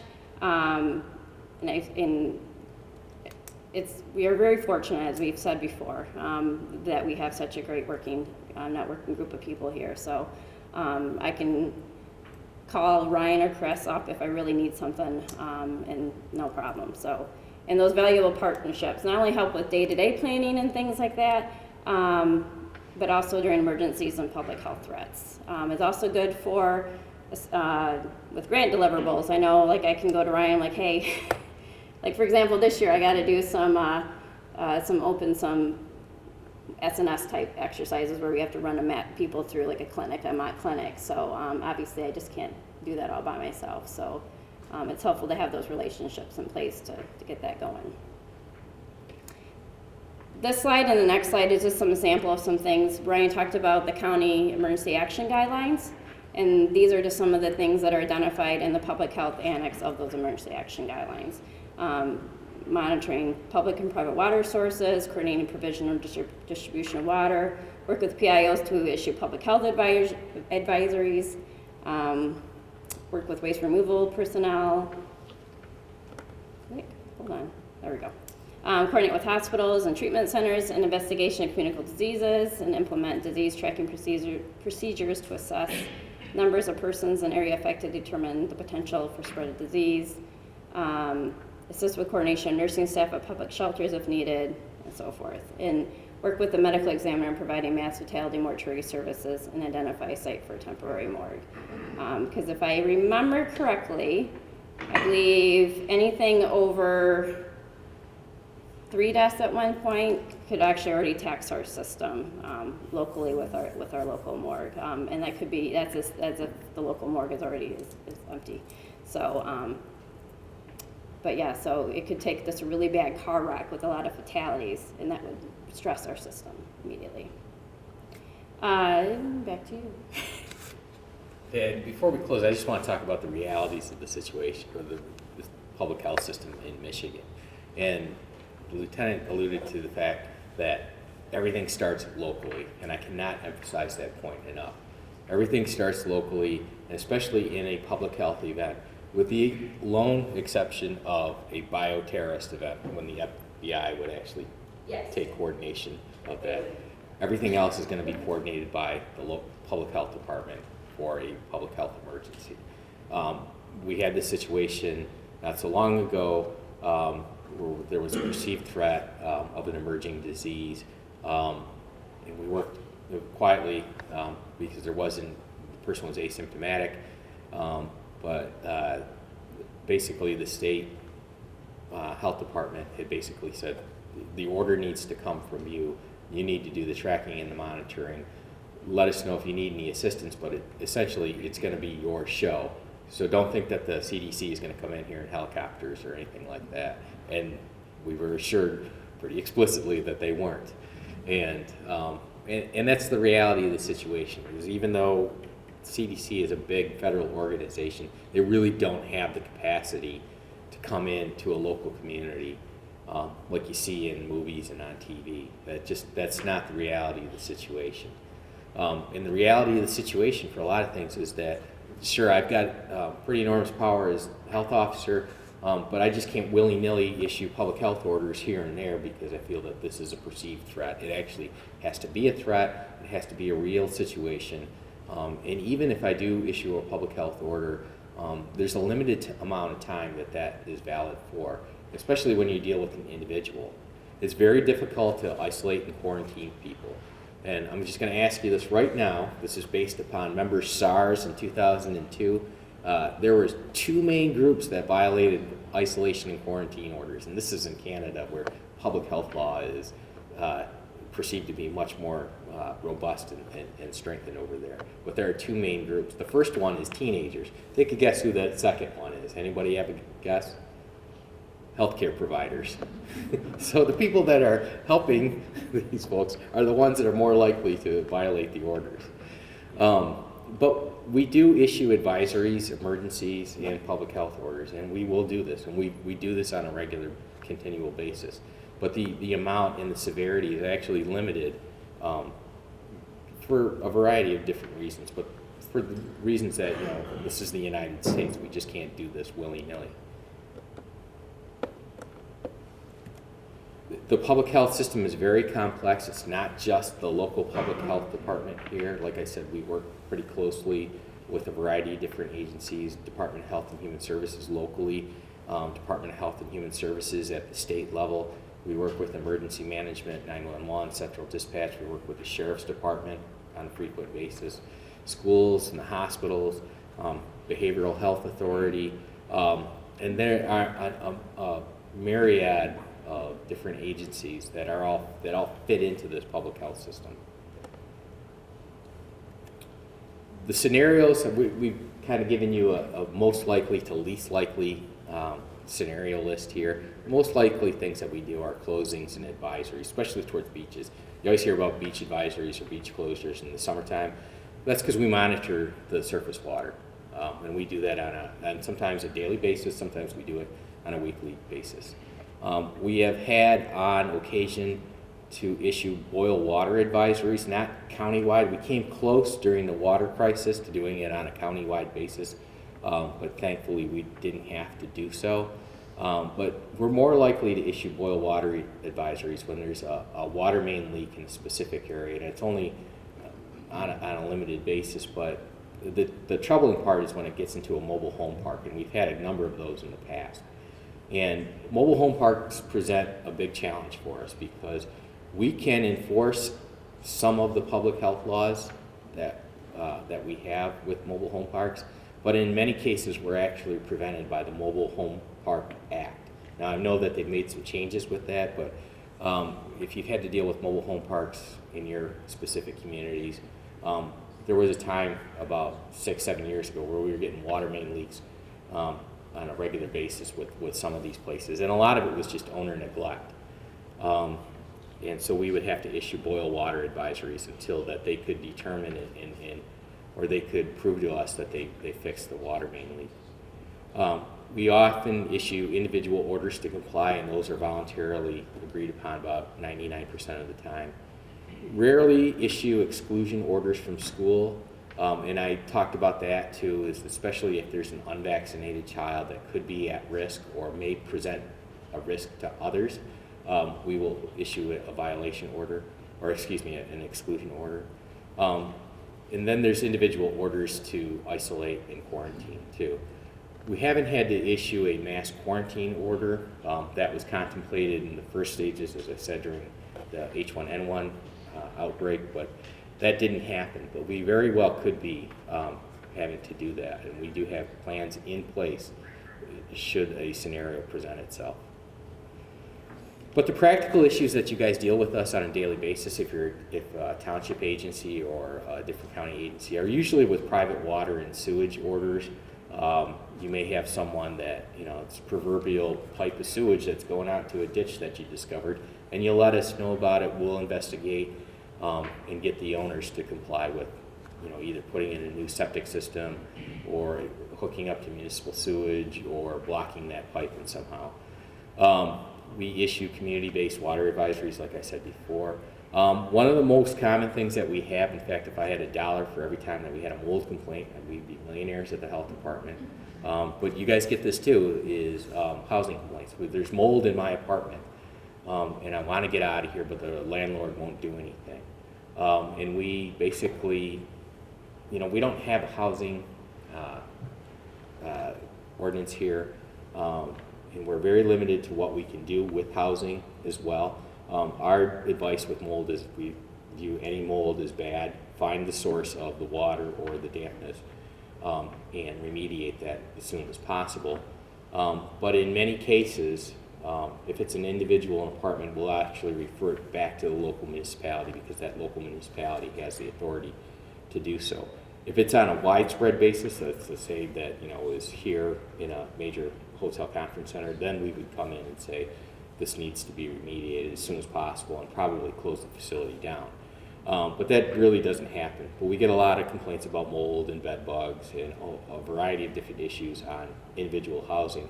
But occasionally we'll get complaints too from local municipalities saying, hey, there's something going on with this house there and we think it violates the nuisance code. Can you come and help us assist to investigate, and we're more than happy to do that.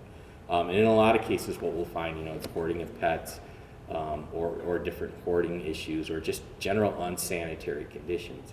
And let me just say a note about that too, is that a lot of times too, with unsanitary conditions, you get people that they have their water supply cut off.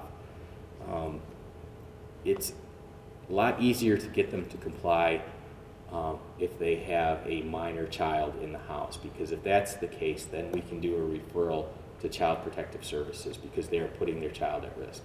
It's much easier for them. And most people don't want to see their children taken away from them. It's a lot more difficult when it's an individual person, and that's what we've been finding a lot lately, is that there's the individual person. Sometimes they're squatting in a house for one reason or another, and it's like, hey, they'll bring us in, the local municipality will bring us in, and it's like, well, there's no running water or anything, but they're not really a threat to themselves or others, but it's apparent that they don't own the house, and then it's back on the local municipality rather than us.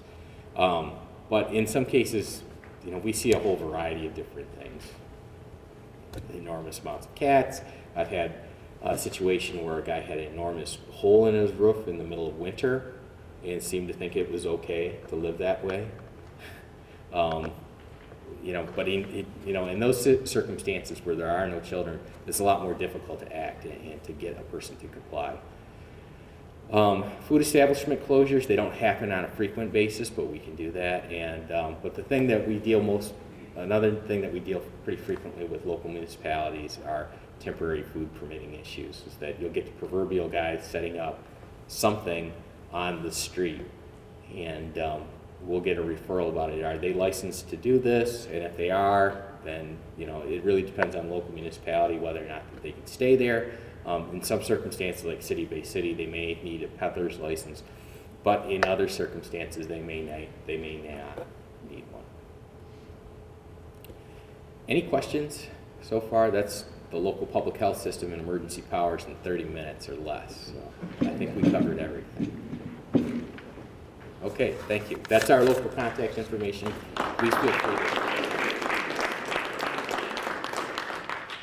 Great, thank you, Joe. Thank you, Melissa. Now we'll bring up our final presenter of the day.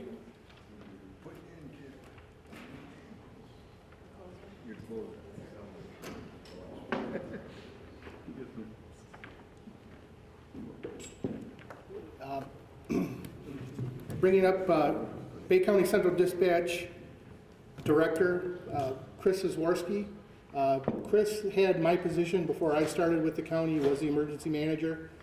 He actually had my position at the American Red Cross before I started there as well.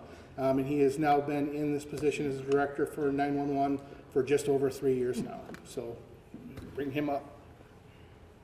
Thanks, Ryan. Ryan's been fixing my mistakes for a long, long time. I know that I am the person between you and the door, so I will keep this short and sweet, just like me. Come on, this is my joke. Come on, nothing. I'm gonna grab this mic and move away if I can, because I'm all over the place. So, I want to talk a little bit about investments in public safety. Can everybody hear me? With 911. Before I got to get into that detail, emergency management and 911 go really hand in glove together. And I look at it on the resource allocation side, is that 911 Central Dispatch, we're allocating resources daily. When that overflows our capacity to respond to the incident, that's when Ryan and bigger guns are going to sit in the EOC and start coordinating resources. So on a day-to-day level, there is interplay between emergency management and 911, depending on the incident that's going on, the conversations that's going on. So having Ryan office in 911 is invaluable. I can't say that enough how important it is. Some communities don't have that leverage. They have them together, and it's surprising that they don't. It just makes so much sense. So emergency management and central dispatch really work really well together. So I have to go back forward. So here's my contact information. I'll bring it at the start, so if you want to send me an email or call me, there's my contact information. Shoot it my way. I would be remiss if I didn't talk about next week is National Telecommunicators Week, so April 10th through the 16th. That's when we have National Telecommunicators Week. April is National 911 Awareness Month, Education Month. So log on to our Facebook page, like us, and thank us for all the hard work we do. We'll get into some of the reasons it's so hard to be a dispatcher, and it's such a tough job. But it's one of those jobs that any first responder that you just got to grow up, want to be in that position, and love it. It's a lifestyle choice. It's 24/7, 365, weekends, holidays, and all of that stuff. So 911 stuff by the numbers. The average number of 911 calls in Macon County every year is around 95,000 911 calls. The average number of 7-digit dials, that's the non-emergency number, or 7-digit dials, about 57,000 on average. And then we're making about 67,000 calls. So we're a pretty busy place. Out of those 95,000 911 calls, we're going to send about 86,000 what we call calls for service. And that's where we're dispatching fire, EMS, law enforcement, a utility to a scene. To do all of that, we have 24 telecommunicators, one administrative assistant, who was Lynette, who actually helps with Ryan as well. She was here this morning, and then myself as the director. In 30 years, March of this year was our 30th year in existence. So March 1st, 1986, we turned on the 911 system and made our first 911 call in Bay County. In 30 years, we have had fully staffed 24 dispatchers, 10 weeks. Because it is a hard, stressful job. We have a high turnover rate. We turn over about 4 dispatchers a year, about 20%, which is the national average. It's just because, again, holidays, weekends, 95,000 911 calls. So all those emergencies that you are dealing with, you might deal with 1 or 2 in your lifetime, we deal with hundreds a day. So it's a very stressful environment, and we do it with a crack team and a great staff. We've got some dispatchers, like Sally McCaffrey, Supervisor 1. She celebrated her 26th year. Seasoned veteran, there's nothing that rivals Sally McCaffrey after 26 years of central dispatch work. So, great staff. I want to talk a little bit about the systems that we have in place, we've put in place. The material we're going to cover today is part of the 911 strategic plan. When I came on board, laid out kind of the roadmap for the next 5 years, and every year we update this strategic plan, and a lot of the material you're going to see today in this presentation is outlined from our strategic plan. It's just important that I sit down with staff, with supervisors specifically, and lay out where we're going to go, what direction we need to go in that next year to give us that vision so we're all moving forward on the same page. So all these materials we're going to talk about today, what we're doing in the future, what we've done in the last couple of years, is all kind of laid out in that strategic plan. So if anyone wants to take a look at that, shoot me an email and I'll send you a copy of our plans so you can see in detail where we're headed, where we have been, and where we're going to. So the first one is priority dispatch. I want to make sure we're improving the accuracy and efficiency of 911 call taking. And one way we've done that is implementing software called Priority Dispatch. And it's an emergency medical dispatch software.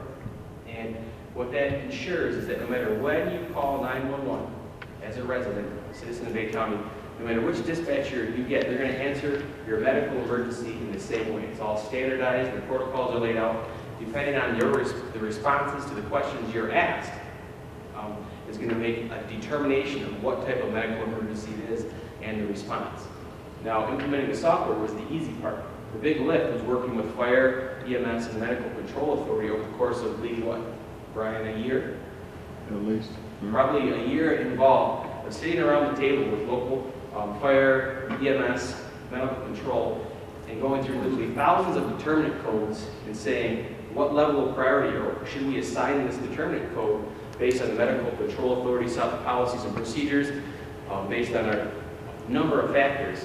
We went through all those different priorities, assigned that, or determinant codes in priority dispatch, and assigned them a specific priority. How is it impactful to you locally? Is this limits the liability you have in response for fire, EMS, and on call? So prior to central dispatch implementing priority dispatch, a medical call comes into us, we dispatch the medical call, and your fire department is responding to that lights and siren, no matter what type of call it was. So proverbial stub toe, you would run maybe lights and sirens. Think about the amount of liability you're asking your responders to do by running as fast as they can. That call, it doesn't need to be that fast responded to. So by using this, if the call is not a priority 1 or 2, or if it's something that they don't need to run lights and sirens to, that is sent to them and they run normal traffic. So it limits that liability. It's an important piece of this software. That's why one of the reasons we implemented this. Also, it's a quality assurance piece built right into the program. There's a frontline committee that's part of the dispatch process, prior to dispatch, and then a committee above that. And that frontline group takes a look at how we're responding to calls and makes recommendations, which is fed up to representatives from EMS, Fire, Medical Control Authority, and they make a determination whether they're going to change how we're going to respond to those calls. So again, it limits that liability on the local agency and puts that on the policies and procedures based on the Medical Control Authority in the county. We're all responding the same way. So there's a continuous loop and a process within there. We also conduct quality assurance at Central Dispatch. One thing we're proud of implementing at Central Dispatch, the quality assurance program. So every month, 5 police and fire calls are randomly selected, as well as 3 medical calls, and we conduct quality assurance with objective questions on those calls to ensure that the dispatch center is doing things the same way. We're raising that level of excellence. One quick example prior to implementing quality assurance is that when you picked up the phone, you would hear a dispatcher who might say Bay County Central Dispatch, or they might say 911, or they might say Central Dispatch. Now we say 911, where is your emergency? Knowing that 75% of all 911 calls are mobile, we want to know right away, take control of that caller, where is your emergency? We want to know. That's the way we answer the call now. That's part of the quality assurance program, is to instill that and make sure we're answering that call the same way. Another thing what we pushed out and we've looked to do over the last 3 years and the next 3 to 5 years is we want to enhance first responders' access to information. Information is critical, right? We live in the information age, quote unquote. But how do we get information that we're receiving for callers and we submit that out to first responders? They can make informed decisions in a more timely manner. So some ways we've done this is we work with law enforcement agencies, and we've developed mobile data terminals for each one of the law enforcement vehicles. We support that. There's 73 wireless connections for each one of the law enforcement vehicles in the county, and they can receive data. What do they receive of those? One is CAD, it's called. So in real time, they're seeing information that the dispatcher is logging into our computer-aided dispatch. That's important. You're seeing changes and updates in the call in real time. Another one is the fire department ribbon runs. When we came on board a few years ago, the ribbon run really meant it was a printer at the fire station. The call was dispatched. It went over an analog telephone line, and then it printed on a printer, and the firefighter actually did off the printer and ran with it. That's the term ribbon run. So what we did is took a look at how can we adopt that for 2000, the year 2000, right? So we looked at work with fire departments and EMS, and we put together a piece that was more of a mobile component. So now it resides on a tablet. That information drops onto the tablet, and they have that information in real time. We also offer mapping on the tablet as well, and other information. And we provide one tablet to each one of the fire departments, and it's really taken off. I know Monitor Fire Department has just implemented multiple tablets in their rigs, and it's really cool to see that because they're taking what we've initially put together and really enhancing it. So now when the firefighter steps in the engine and the person in the passenger side sees all that information in real time in a ribbon run. And it's a much lower cost than we could have provided this with what they call a mobile CAD suite. Another one is Smart 911 portal. I'll get into more detail about this in a bit, but this is a portal for Smart 911 that allows first responders to see access to Smart 911 data in real time.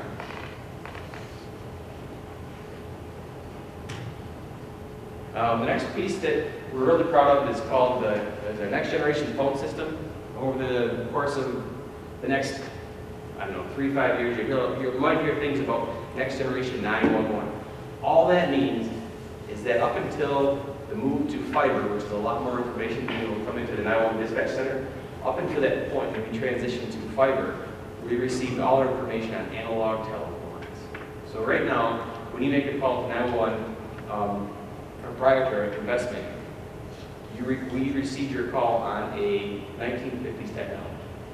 And when we moved to mobile, because like I said, 75% of all phone calls to 911 are mobile, we would take a square peg and pound it into a round hole and try to take this mobile technology, digital technology, and run it through 1950s technology. And next generation 911 is really moving that platform. But in your mind's eye, just always imagine anyone ever says next generation 911, it means moving from copper telephone line to fiber. That's really all it is. So the cool things on the next generation front, we partnered with Midland County, as well as Tuscola County, Huron County, Iosco County, and San Luis County, and built the Great Lakes Bay 911 Consortium. Midland and Bay and Tuscola originally got together and knew we needed a new phone system. They were very expensive. We all had the same provider. We wanted to move to a next generation platform, and we wanted to save money along the way. So we thought, let's partner together. It makes a lot of sense to share a phone system and share that cost. So we sat down, started putting together an RFP, started looking at our needs, and we started implementing a next generation 911 phone system. And then additional counties came on board because they saw the savings. For us to go alone, for Bay County to go alone, it had been upwards of $1 million to build a phone system. But by partnering, we cut that cost below half. So partnering has been really key. And then we're building a fiber network that we can share information, build resiliency. So we have a phone box in Bay County, a phone box in Midland County that are the primary nodes to the system, and then the other counties are remote and host sites that hang off of that. So we build a redundant, resilient system at low cost, and we got some great partnerships. Working with the other counties has been awesome. We've picked up other ideas, been able to bring a lot more information to our center, make changes that we wouldn't have ever had if we'd just been doing this project all by ourselves. So the takeaway for next generation is to be able to receive more information quicker at a lower cost savings. And when I say quicker, right now we can receive, since we implemented the system in December, we receive a 911 phone call in less than a second.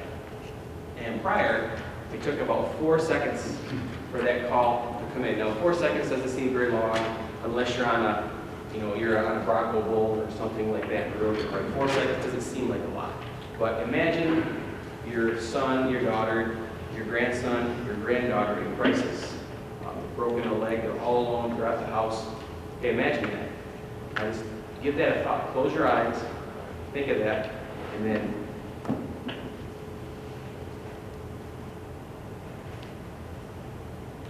that's 4 seconds right there. So sub-second to 4 seconds. That's the time you save that person from being excited on the phone, saving them the pain of wondering what is going on. So it takes 4 seconds before you got to us, and then it would ring. So it's important, next generation phone technology. Some of the cool components that we can do with next generation. One is Smart 911. We just kicked off on April 5th. Smart 911. What it is a safe, secure website that allows individuals in Bay County to create what we call a safety profile. And you can share as much or as little information as you like in your profile. So today, when we receive for instance, a cell phone call, we're limited to location information of the caller and the phone number. And that's it before we speak with them. With Smart 911, you can create a profile that will pop up on the dispatcher's screen when you call 911. So any information you want to associate with that profile, we will see. So, for instance, what's the family's worst nightmare is a missing child, correct? Okay. So with Smart 911, on that sunny Sunday morning, you can sit down with your family in your home, and you can create a safety profile at smart911.com. And then, if maybe the child goes missing, the information pops up on the dispatcher screen. We have a description of the child as well as a picture. Now, we talked about Smart 911 being mobile in the law enforcement cars and EMS tablets, fire tablets, things like that. So before, it would take 3, maybe 4 hours to get a picture of the child, make copies of that picture, disseminate it out to the law enforcement, to the media, to the public, but specifically to law enforcement and first responders. With this, it's literally 3 or 4 minutes you get that information on. You can add medical information about your home, fire department response or medical response. Imagine you live on Main Street, 123 Main Street, but your address is on 123 Main Street, but your driveway is on First Street. It's set off the road a little bit because you're on the corner of First and Main. It's important that 911 and first responders know that your driveway is on First Street and not 123 Main Street where your address is. That information you can put into Smart 911 and we will see it. We'll pass that information along to the first responders, saving a lot of time. Medical information is really important as well. You can put as much or as little information as you want. But medical information, imagine you have, a severe allergy, maybe a peanut allergy. We all need to breathe. Severe peanut allergy, you won't be able to breathe, talk, be having a reaction. With Smart 911, we know that information. Oh, and by the way, it gives us the ability to text to that caller. So the caller's not breathing, the caller's not breathing, he's rasping for breath. We can text him and say, I notice you have a peanut allergy. Information is this is what's occurring. They say yes. We pass that information along to the first responders well before they get to the scene. So Smart 911 offers really a boom to first responders and to 911 for information. We really want to push that out in the residents who go to smart911.com.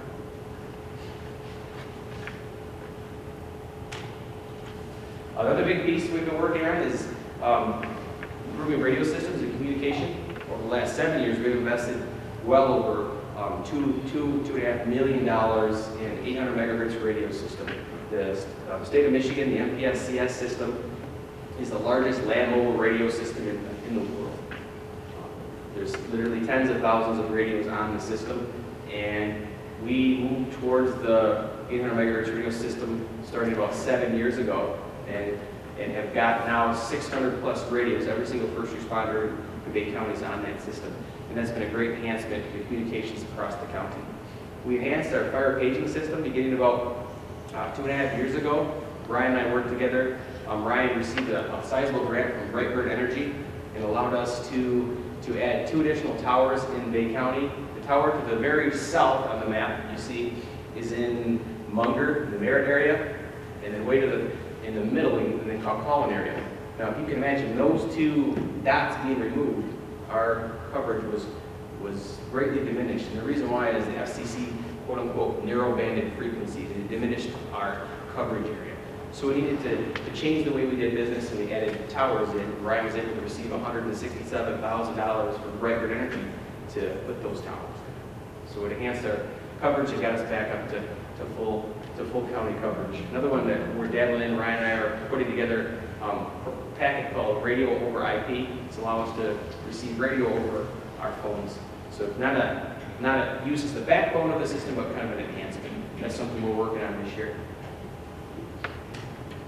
Another thing that we've been working on for the last 10 years is our warning system, our siren system. We started with 2007 with 3 sirens with the Homeland Security grant, and now we're at 19 through the county. One thing I'm really proud of, and Ryan put this together as well, is since I began with the county 10 years ago, we've always wanted a siren up in King County. And with the grant, again, from Brightbird Energy, Ryan secured we were able to put some sirens up north of Warren, King County. So we've got coverage, a great area of coverage now. And we did this in partnership, not only private with Brightbird Energy, Dow Corning, but also public partnerships. So Hampton, Essexville, we partnered with the sirens in their townships in the city. We partnered with Auburn, Williams Township, Monterey Township. So we look to leverage funds and share funds. So Central Dispatch paid for some of the sirens and so did the local municipalities. And I think it was a great partnership. And any community that's interested in partnering with Central Dispatch is definitely a willing partner if you're interested in putting a siren in your community. And we'll work with you on that. The next one, Ryan touched on this, is the Bay Alert system. And we started the Bay Alert system about 6 years ago. And this past summer we had to revisit and change our vendor because we simply just were crippling them, right, Ryan? We started with a small vendor that made sense for us. We didn't know we'd grow as fast as we did. And last year we made our change. I think we sent over 3.5 million texts out. And so when we moved to vendors, we were happy and worked really well with the vendor that we were using, but they were happy to see us leave and see us stop using as much text data as we were using, and we needed a more robust system. So we moved to a company called Rave. We did this strategically. We made sure that we found a vendor that would make sense for us. What made sense for us was moving to Rave for our Bay Alerts to power that, because Rave also is a provider of Smart 911. So now when you sign up for smart911.com, they have the option of also checking on whether you want to receive Bay Alerts. If you sign up for Bay Alerts, you have the option of signing into smart911.com. So they kind of go hand in glove.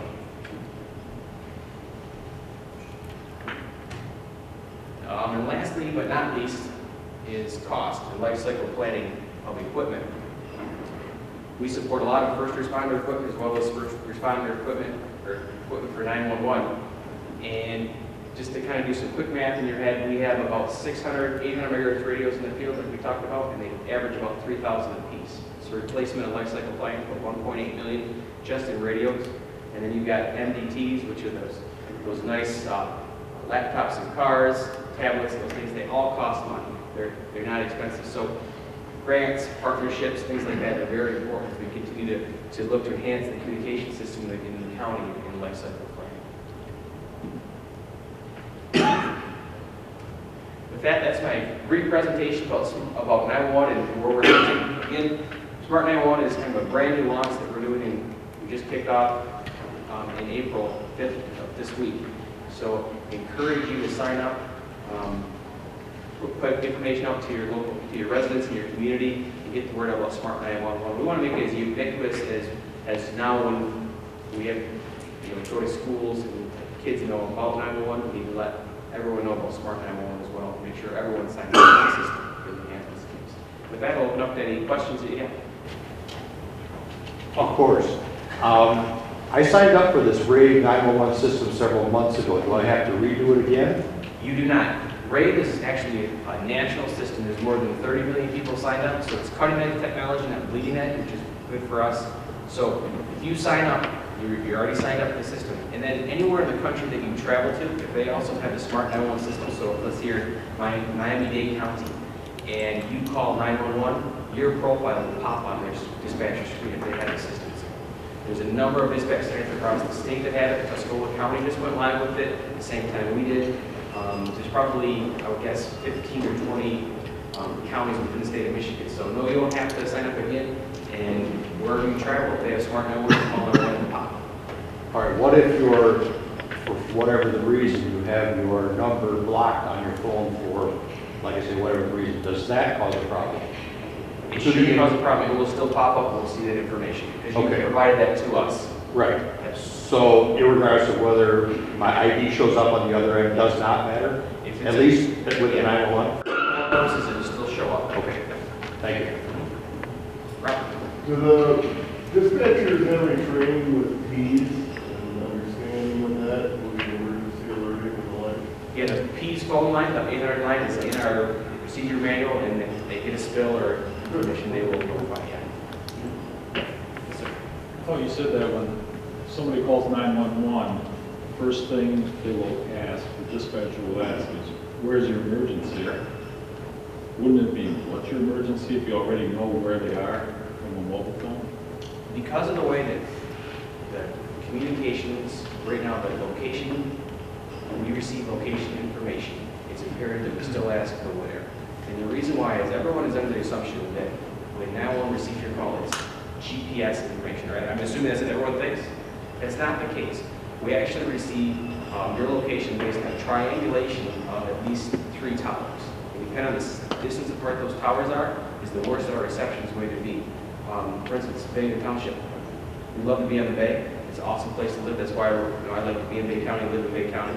But when you're near the Bay, it reflects the frequency of the cell tower, it scatters it, and we'll get a poor cell signal, and we'll get poor location information.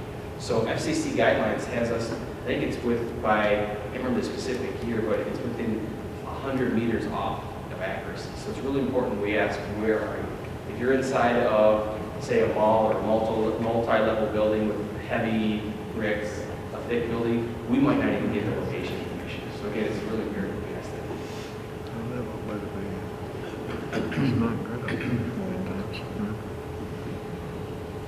Okay, thank you so much. Appreciate it.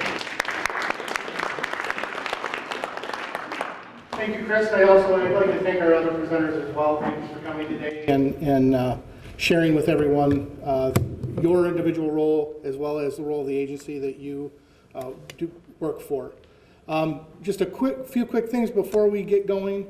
For the municipalities that are here, if you did not receive a blue folder from Chris regarding the Smart 911 launch, please stop and talk to him.